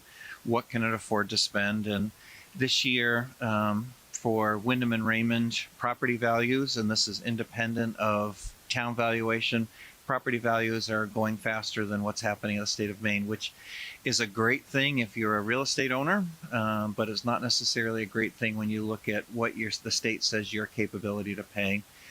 So already from the get-go, the state said that Wyndham and Raymond, your valuation's up, you can pay a little bit more.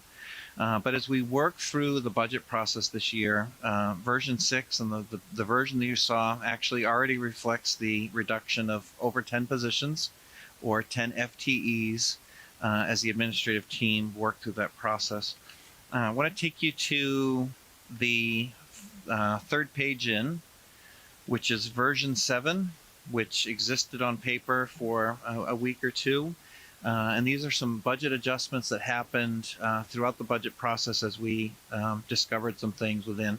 So first of all, that miscellaneous payroll adjustments, What that reflects is that we have some individuals who came forward and said that they'd be retiring this year, and looking at what some possible turnover savings would be, because usually when you have someone retiring, they're retiring top of scale, and we're budgeting at somewhere mid-scale for those positions to be replaced. So those are those miscellaneous payroll adjustments. Second there, and I've shared this in our other meetings, when we turned over the budget, we had somebody who was out on leave that had somebody in a one-year position. That position as a kindergarten teacher did not get carried forward in version 6, so this is a correction for that. The early childhood coordinator, board members, if you remember back, I think it was a presentation done in February. We are in the process of transitioning to provide FAPE or special education services for our 4-year-olds. Initially, when we did that budgeting, we were hopeful that the early childhood coordinator, that position, we could move over entirely to that fund. Through guidance that we've received and actually current numbers, and this is going to be something that's going to be somewhat subject to change, we can move about half of that position right now. As our numbers increase, we can actually move more of that position into that external fund, but it did require that for at least the moment that we realistically put that back into the regular budget. In addition, there was some interest in the board to add we've been approved for 3 buses through state subsidy. We had 2 in version 6, so this is adding 1 back, but it does result in the reduction of 1 van. And you can see the numbers that are there. And the last piece under technology, that performance learning, we had a piece of software that was budgeted twice. So that was a reduction of something that was there. And then if you turn the page to version 8, we received our dental rates, which we received a reduction of $5,600. And then lastly, for health, we had budgeted 15%. And we were told last week that the worst possible rate or the highest possible rate is going to be 11.5%. And that reduction from 15 to 11.5 is about a $300,000 savings, or roughly about 0.5%. When you look at the numbers that are there. If you go to the next page, I think it's important for the board and the public to remember all the work that's been done on this budget to date. Version 1, back in December, the overall increase on that local operational side was 6.5%. Version 2 grew to 6.7%. Version 3 was 6.7%. Version 4 went to 439, 5 to 545, version 6, 499, version 7, because we had those increases at 5%, 5.09, and then what you have before you as 4.62% in version 8. Just to give you the sneak peek for version 9, version 9 includes, this week we transitioned to a private plan for Maine FMLA, or paid family medical leave, that resulted in a $4,900 savings to the district. I think we're going to be able to provide a better product to our staff, and also what will be included in version 9 will be when we get our final health insurance number. And so whatever that piece, we've been told that the latest possible date they'll provide that information is April 10th.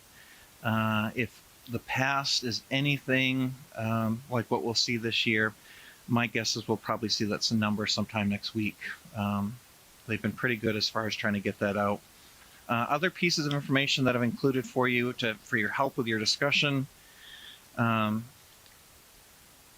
have a version history, which gives you an idea of what has changed across all the different cost centers over the course of budget development. The last column there, version 8, and then it gives you an idea of increase, decrease from version 7 to version 8.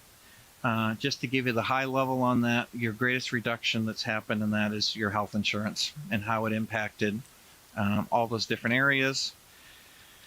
And then lastly, one last document, we had a chance to talk about this in the finance meeting yesterday, the category budget and how across all the different areas that are outlined in state statute for the different warrant articles, what the changes are in the budget between FY27 version 8, and then you can go back in history, FY26, 25, 24, and 23. So we've seen some reductions. If you look at tax impact percentage, we're right about 7%. If you look at year over year, we're at 462. That 7% includes payment number one for the first bond for interest on the new middle school, which the voters approved back in November of 23. This is the first time that both communities are being asked to pay on that. We have been either funding that building through bond anticipation notes, or we've also been funding it. Last year was 100% state funded bond, but this is the first one. And we will be selling that bond in the next 2 weeks, and we'll know our final interest rate and what those final payments are. And that 1.6 million will be broken down based on our cost sharing formula, which is simply what percentage of kids from Wyndham and what percentage of kids from Raymond will be accessing that building. So that is currently where we stand with the budget. Those are the pieces that have been added to it. Not huge changes between version 6 to version 8. But if there's any questions on what I've provided from numbers there, please let me know. Do you have a question, Marge? Okay. Chris, I'm sure you've told us this, so please refresh my brain on this one. When we go to Article 11, budget reserve has been $280,000 every year. Please, this budget reserve. Say that again. What our budget reserve is? Yeah. Budget reserve is that component of the budget, which is simply we lose a boiler, we have some sort of large-scale damage that may happen to a building where there's a large insurance claim, and we may not actually have enough to cover the difference. It's really a kind of a catch-all if we have to hire an additional classroom teacher in August because a bunch of kids move in. That is really your only opportunity. And as I think as Joe and Jody shared last week,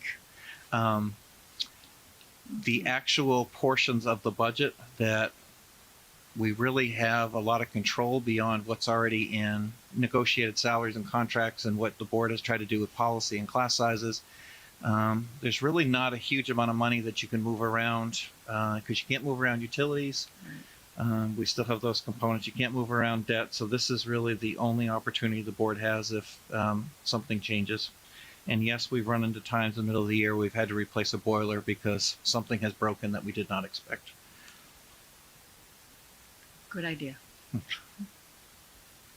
Did anybody else have questions on this explaining your budget document before we moved on in this discussion? All right, seeing none. Joe, did you want to take this opportunity to explain this document? Yeah, I'll Very do close to your microphone. that. I will do my best. I feel like I don't have much juice tonight generally. So close. Oh my goodness. Too close. Uncomfortably close. Perfect. All right.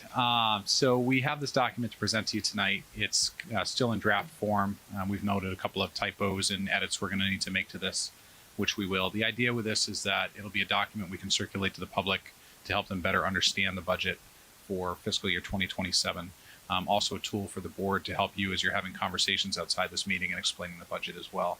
I'm going to walk through this at a bit of a high level. If there are questions, let me know. If there are items of feedback that you have, get those to me one-on-one, and I'll try to get those incorporated for the next meeting. I'm not going to print this again, but we'll circulate it electronically, hopefully in final form for the next meeting. So first page is just an introduction. We can jump to the next page, which says budget article categories. You'll have seen this before from our last education piece. Throughout this document, we've consolidated certain articles into high-level categories. So by way of an example, Article 1 through 5 all relate to direct instruction support, education students are receiving, and what goes into that. And you can read that on your own. It's fairly self-explanatory, I think. The next page, again, high level, understanding the RSU budget. We have the approved budget for fiscal 26, approved budget for fiscal 27. So again, super high level. We call out on this page what the total increase is year over year. And then we talk about the effective increase, which we'll dive into in more detail as we get to future pages. It's 7.02%. So the next page is a page we put in on why the budget is increasing, what's leading to it. The operating budget, and this is based on version 8, is going up $3.14 million. of that, it calls out salaries. That looks like it's spelled wrong, but maybe it's not. Health insurance and the regular operational changes. So as I mentioned last time, salaries and health insurance are predominantly out of our control. For the most part, all contracted. Health insurance is what it is. The area with which we have control is really that regular operational changes, which is 573. And that alone, that in and of itself is a bit of a misnomer because it includes things like utilities that we have very limited control over. And the control we are able to exert, IEC propane that we talked about earlier, is providing some impressive returns.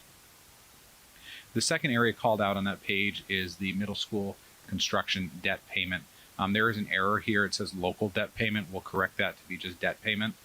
The increase is $8.16 million year over year.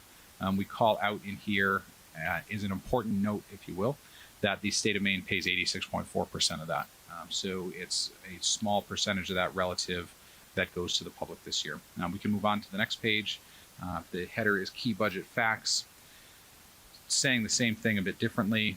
The operating budget increase of 4.62%, which is a number I think we need to pay close attention to and talk about. The local share of the debt represents a 2.4% increase in the budget. All those things together get to that 7%. We call out here, I'm going pretty quickly on purpose, the decrease in the state subsidy through the cost sharing formula of $213,000, EPS, that's what I was looking for. Talk about the decrease of 10.85 FTEs from the budget. Talk about other things we're doing here. We have the propane bus edition, and we're going to update that propane price with what Chris shared tonight. So I'm going to spend a minute on this page, which is the colorful one, and we can discuss the colors. I know some people want to have that discussion, which is great. We start at the top, which is the RSU 14 total proposed budget, which represents Article 14 when the public gets the budget warrant. So the total budgeted expenses for fiscal 27, $79,158,146. Again, the effective increase when you back out the state support for the debt is 7.02%. Made up again of the operating expenses in middle school debt we talked about on the previous page. That gets to the increase that the public feels, if you will, of $4.765 million. This page is broken up into two parts. When you go down, the section kind of boxed in blue is the revenues. It represents money coming into the district, and the box in red represents the money going out, all the expenses. You can really break up how we get money into, I'm looking at it really as 5 categories, and I'll walk through those. The first is the EPS funding. This is the state subsidy for providing education across the district. That's just over $17 million that we're getting in fiscal 27, which again, is a reminder, is a decrease in prior year due to the change in valuation. The next section break up into a couple of parts. So the first is a required local share. So again, a reminder for the board and the public that in order to get that $17 million from the state, we have to contribute as a community a certain amount to education. It's basically a match is how I look at it. So we have to hit that $28.4 million number in order to access that $17 million number. And that's what the state sees as the minimum cost of providing education in our district based on the formula. We then have the additional local share. So that represents everything else that we bring in from the communities to support the education at the level we want to provide it here in RSU 14. The next line, which I look at as a bit of a separate bucket, is additional revenues coming in, which is $577,000 in miscellaneous revenues that we get from other sources. And then $1 million we've been able to carry forward to lower taxes for fiscal year 2027. So that's at $1.577 million. That's an offset to what ends up going back to the taxpayers. I think the construction debt it's a really good story, the support we're getting from the state for this middle school project. It is not inexpensive. I think we can all agree on that. But the portion being contributed by the state is such a gift for our community. We have this broken up into the 2 parts. I know it's a little hard to read on the printed copy. We have the state contribution, which is going up by $6.53 million. And the first public contribution, which is $1.63 million. If you're following along, the green is state contributions, by the way, and the blue is local contributions. So all that together, those buckets come out to that $79,158,000. We can jump down to the expenses, and we have the operating budget first. This represents Articles 1 through 9 and 11 in the budget warrant. We broke this out again, as we mentioned on a previous slide, to 3 different key areas: salary expense, health insurance, and all other expenses. 4.62%, it ties out. The total increase here, 3.14 million. I call out on the right under expense totals, probably going to change how we present this, but it states again that the total expenses are offset by the EPS number in green, and then the local contribution of about $50 million. Construction debt down below, this is the outflow. It's the same numbers as above, shows a local portion. Important piece here, debt is increasing by 8.16 million, of which the state is covering 6.5. Total expenses incurred match the total revenue raised, and that's how the budget works for the school district. So hopefully this helps explain it. It's a good tool. I know it's a bit in the weeds, but happy to discuss this with anybody. The next slide, titled What Voters Are Voting on May 13th at the annual budget meeting.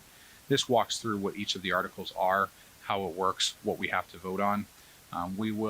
You'll see Article 17 highlighted. We'll put a finer point on what that capital reserve is going to be. But overall, this gives the public a guide to what they're voting on. Per pupil costs is the next page. I left this in there. I think this remains an important talking point. Chris, I don't think still anything more has been published since the 2024 data, so that's the most current. But I think this is really valuable in showing the value for education, the value per dollar that we get from the communities here in providing education. This next slide, the RSU 14 spending by category, this may look familiar. We had the one on the right, which is the FY26 budget, broken into those high-level categories. I did have a few seconds before the meeting, and I put the numbers in here. I'll just go from memory to save time. But the direct instruction and support still at 70% of our total 70% of our total expenditures in the district go right to the classroom and supporting our students, and I think that's really important. 15% were up from last year, are going into facilities. So those are our top spending areas. Down in our lowest spending areas, district administration overhead, if you will, is at 3% of the total budget. So I think that's an important number and an important thing to talk about. Next slide, if you will. This is a graph that we put in. The orange bar is the total percentage increase in the budget, and the blue bar is the expense increase that the public will see through the support through tax payments. So salary and wage, health insurance, all other expenditures, because of the reduction in state subsidy, those get borne 100% by the public taxes. The one that's really interesting to look at is the middle school debt. 12% of that, it represents 12% of the total budget increase, only 2.4% effective to the public. So that's what that's supposed to show. And then the final slide that you have here is sources of the budget increase, and the colors are a little funky on the printout, I apologize. But it breaks it up: salary and wage, health insurance, all other, and middle school debt. Middle school debt is, of course, the biggest piece of the pie. We note on here again, 86.4% state funded. So I really want to share my thanks to the Finance Committee, everybody that's helped put this together. It's been a work in progress all along. Certainly interested in continuing to make it better. Again, if you have feedback, get it for me, and I will circulate what I hope to be a final electronic version for our next board meeting next week. Thanks.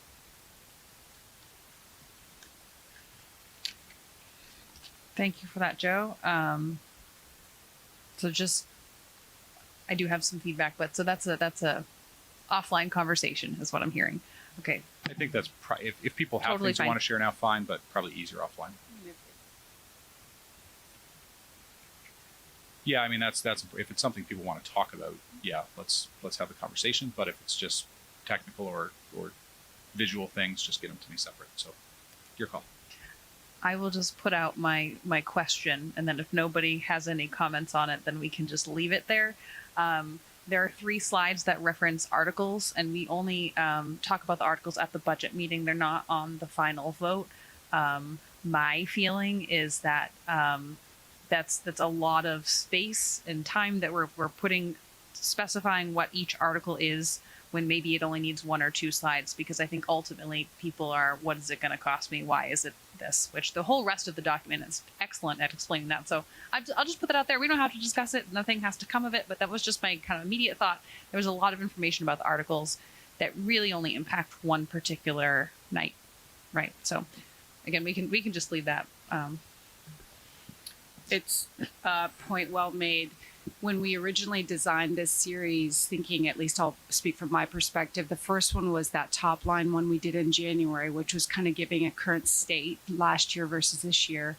This one was really leading into the latest data we would possibly have by today into something functional, and the chart so that we could have shoulder to shoulder conversations around how complex the budget really is, show an effective percent, but specifically this piece was due before the May 13th meeting. And so that we had time to circulate and have conversation about it, and that there would be something much more simplified showing an effective increase with finalized numbers and what they would be voting on at the referendum as a final follow-up. So a third piece, a continued conversation. So I think that may be part of it too.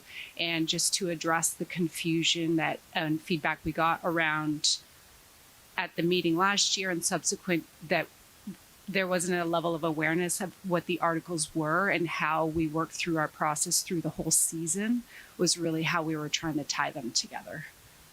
Okay, fair. So if we want to move on to just, this is our second opportunity to discuss the budget. If we have any comments, I don't think I have anything additional from what was said last week. I mean, obviously we got a little bit of good news that our health insurance dropped, but to what others have said, that's just kind of it is what it is at this point. We're waiting to get the final number, and we hope that it comes down more. So does anybody have any input at this point? Marge? I don't have any input. I just basically want to say that a lot of work and a lot of time and a lot of effort has gone into this budget by prior to us, by administrators, all the directors, everybody who was in charge of any particular piece of this. When they presented to us, I think this is the first year I can remember seeing a lot of negatives as far as, where they're going, compared to last year. Things are increasing, but yet they're not asking for as much as they have in the past. I think it's bare bones. I think the Finance Committee has done, and thank you to Joe and Jody, because they've done a lot of the heavy lifting, to say, for the Finance Committee. Sometimes I feel like I'm there for the ride, but it's good. It helps me learn, and I think this is a very fiscally responsible. I understand that people are concerned about their taxes, but I don't think there is anything that could be done that could make this a better budget. There are going to be implications no matter what we do, and I think this budget is fine, and I will be thrilled to see what happens with the insurance. Anyone else?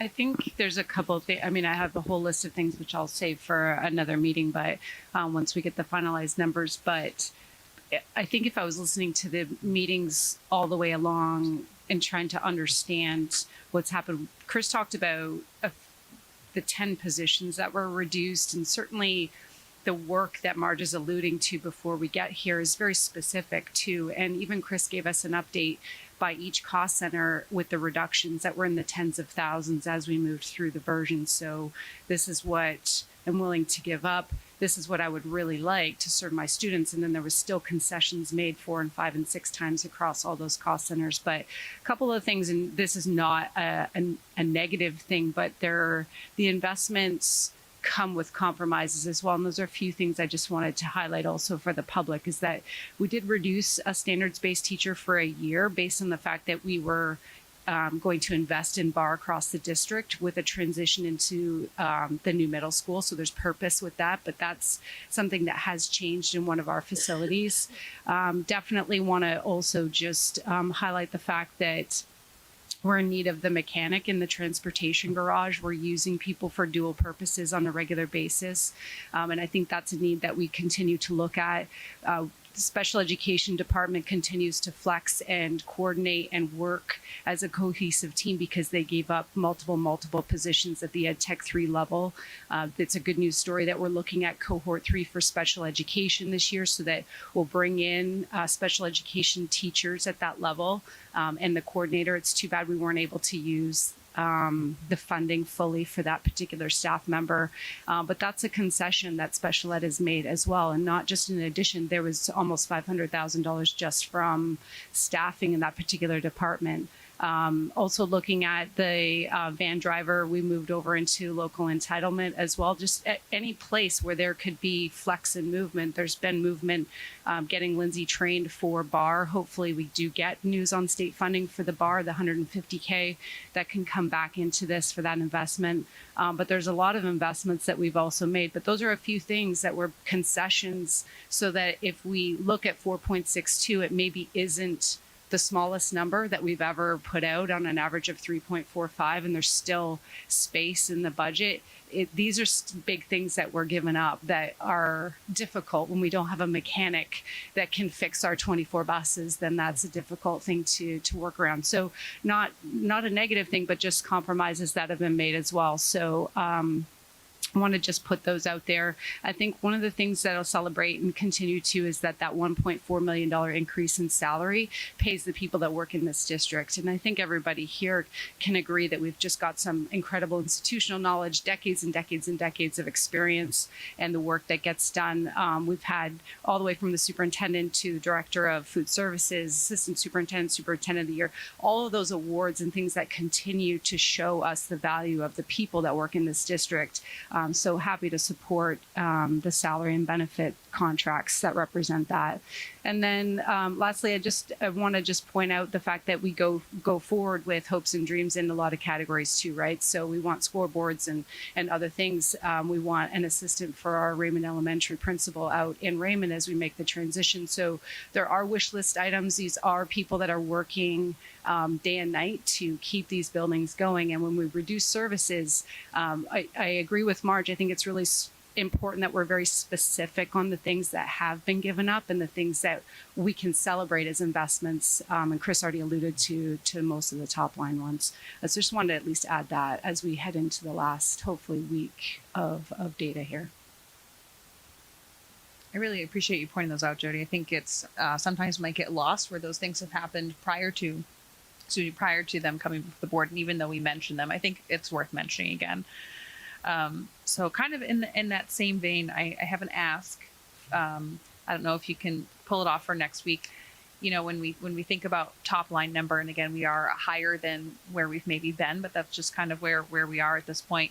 You know, what would it look like? So if we were to come forward with, if we're at 4.6, if we were gonna make a 3.6 budget, what else would we have to lose? I think maybe that's not suggesting we would do that. I don't want to make any more cuts. I want to maintain services and the great programs that we have. But I think it's an important exercise to say, you know, especially with the community, when we have great presentations like we had tonight, a lot of those things cost money.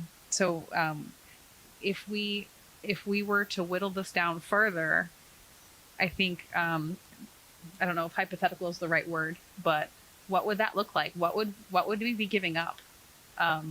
And I think it can help when we're asking our community to fund this, to say, okay, we could make it less, but here is what it would look like. And I don't think it's going to be what we want. I'm not saying that at this point I would make any cuts. I wouldn't, but I want to know what, if we were to shave off 1%, what else we would be giving up. Marge? I think kind of in line with that would be really probably informative and important, is how much you have to give up to pick up a 0.5%. I don't mean, you know what I mean? I'm not saying a sport or position teachers or whatever.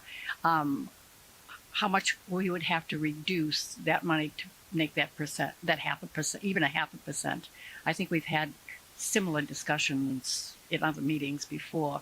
And I found it to be really eye-opening, that it takes a lot to move that needle an exceptional amount. And I think that's also a big part of it too, to have that.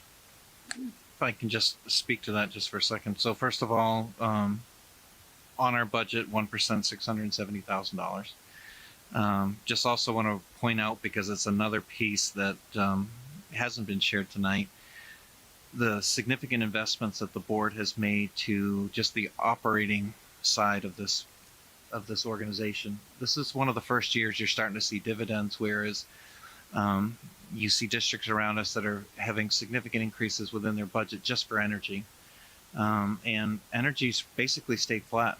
I mean, we have a negotiated rate for electricity for the electrification of now Raymond Elementary School.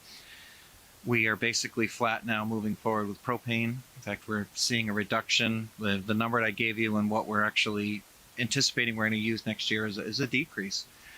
So we're saving energy on those parts. Natural gas, which is this building, Manchester, Wyndham Middle School, primary school.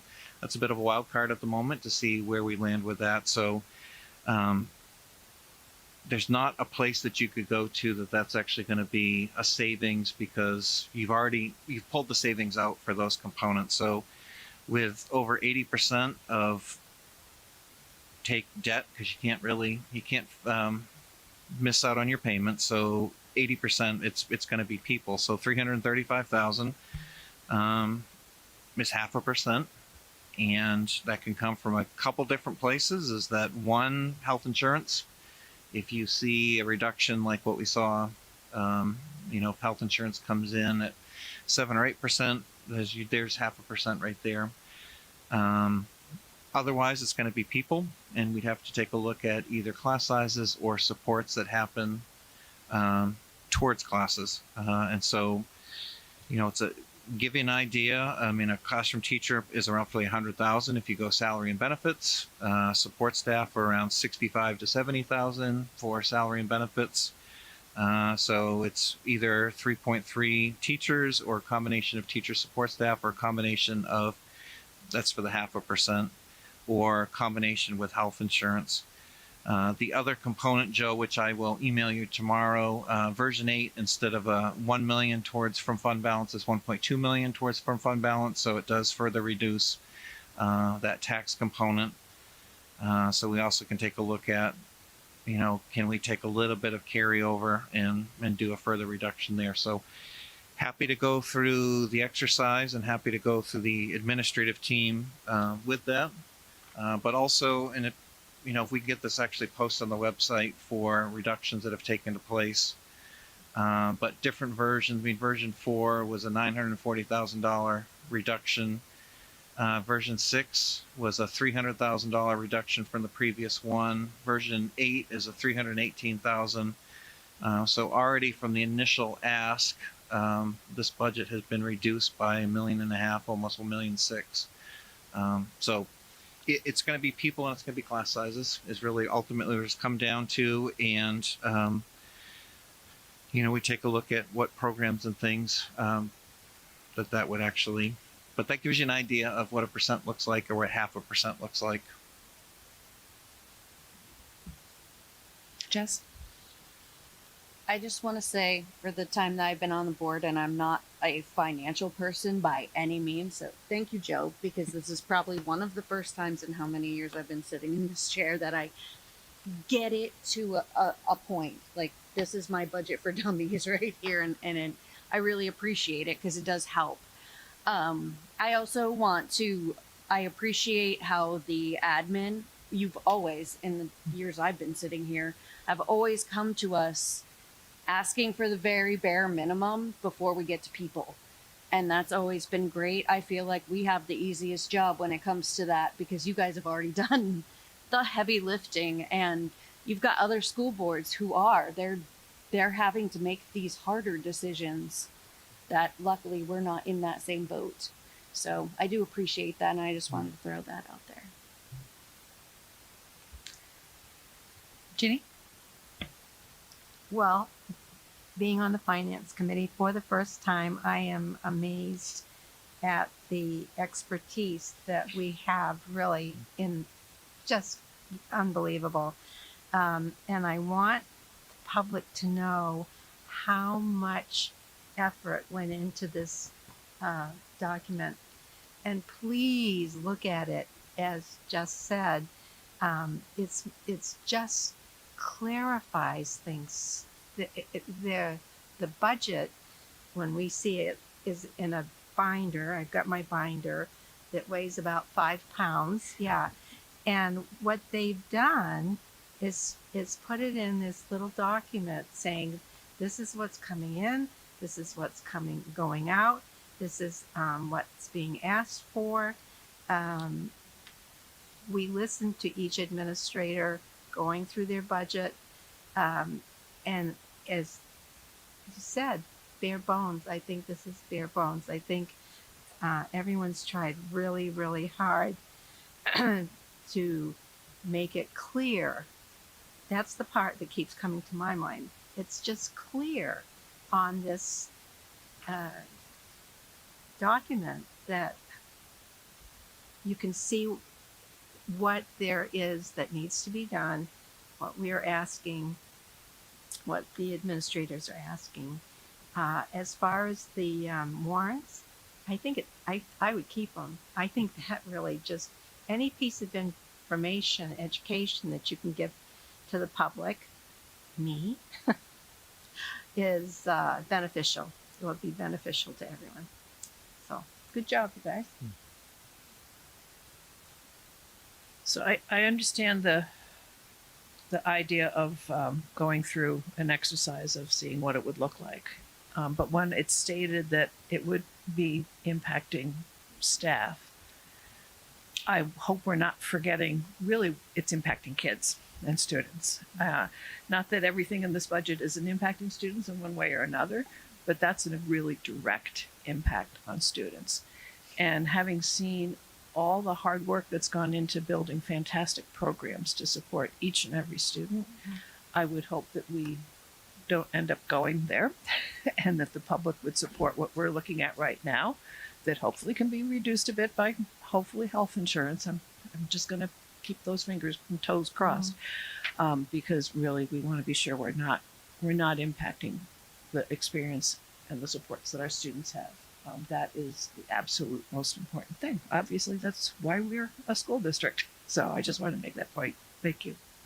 I completely agree, Grace. And again, it's not me suggesting that we should cut an additional percentage. I just think, your typical community member has not been paying attention to all of these meetings. They're going to look at the top line and maybe miss out on some of the work that was done to already reduce it to a way that we can maintain operations while minimizing the impact.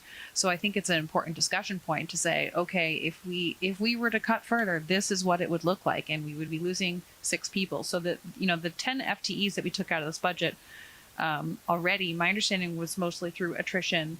These are not people; these were positions. 6 more people would be people losing their jobs, and I think that's important to be said. If we were to reduce this beyond things outside of our control, which we hope come out well, that's what it would look like. And I think most people don't want to go there, but it needs to be said that that's what we would be looking at if this is not supported by the community. Just if I can just clarify one thing, though, this does include 2 individuals that would be a reassignment of positions, because class sizes would be reduced at that grade level, and then they'd be reassigned to either somebody who's in a 1-year position or another open position. So yes, there's someone here that are open that no one is currently, but there's also some other ones, which is we're going to eliminate somebody at a grade level and they need to go through a riffing process to another grade level to an open position within the budget. Yeah, and I just want to clarify, I was not implying that was where you were going. I just wanted to be clear to whoever might be listening to this that would be the impact of something like that. So thank you. Yes, ma'am. Any final thoughts on this for tonight? All right. Right now we are scheduled to vote on the budget. I think on the 15th. I don't think we'd be ready for next week. Would it be ready for next week? I don't think that you will have your health insurance number in a timely enough manner. Okay. what would be a best case scenario, because we do have some statutory deadlines that we're going to try to meet with adequate public notice for all of our different meetings, would be if the board voted on the 15th that we would have numbers prepared for the 15th that would allow also the board to vote on the warrants to call the public budget meeting. And then also the board has to notify the select board and the town council that you want to hold an election on June 9th. And so we would look to have those documents all prepared for that night, so that there's now a 21-day requirement for elections. Public budget meeting is not as long, but that way we make sure that we meet all of our deadlines and have your public budget meeting and your regular election on time. All right, I think we can move on to policies. May I have a motion, please? I move to approve the first reading of policy DN, disposal of surplus property. Second. Public comment? Board discussion? Okay, so this is the only one we were able to finalize for you tonight outside of BBA. This is the disposal of surplus property. It's a required policy and last reviewed August of 2009. We marked this up against a sample from MSMA, and the committee has not made any substantive changes, but since there was language changes and a few additions on conditions for disposal, we thought we would bring it for a first and second read. The purpose of this policy is to ensure that when a school district no longer needs equipment, furniture, vehicles, or other assets, that those items are disposed of legally and ethically, managed in a financially responsible way, that it's transparent and accountable and consistent across the district.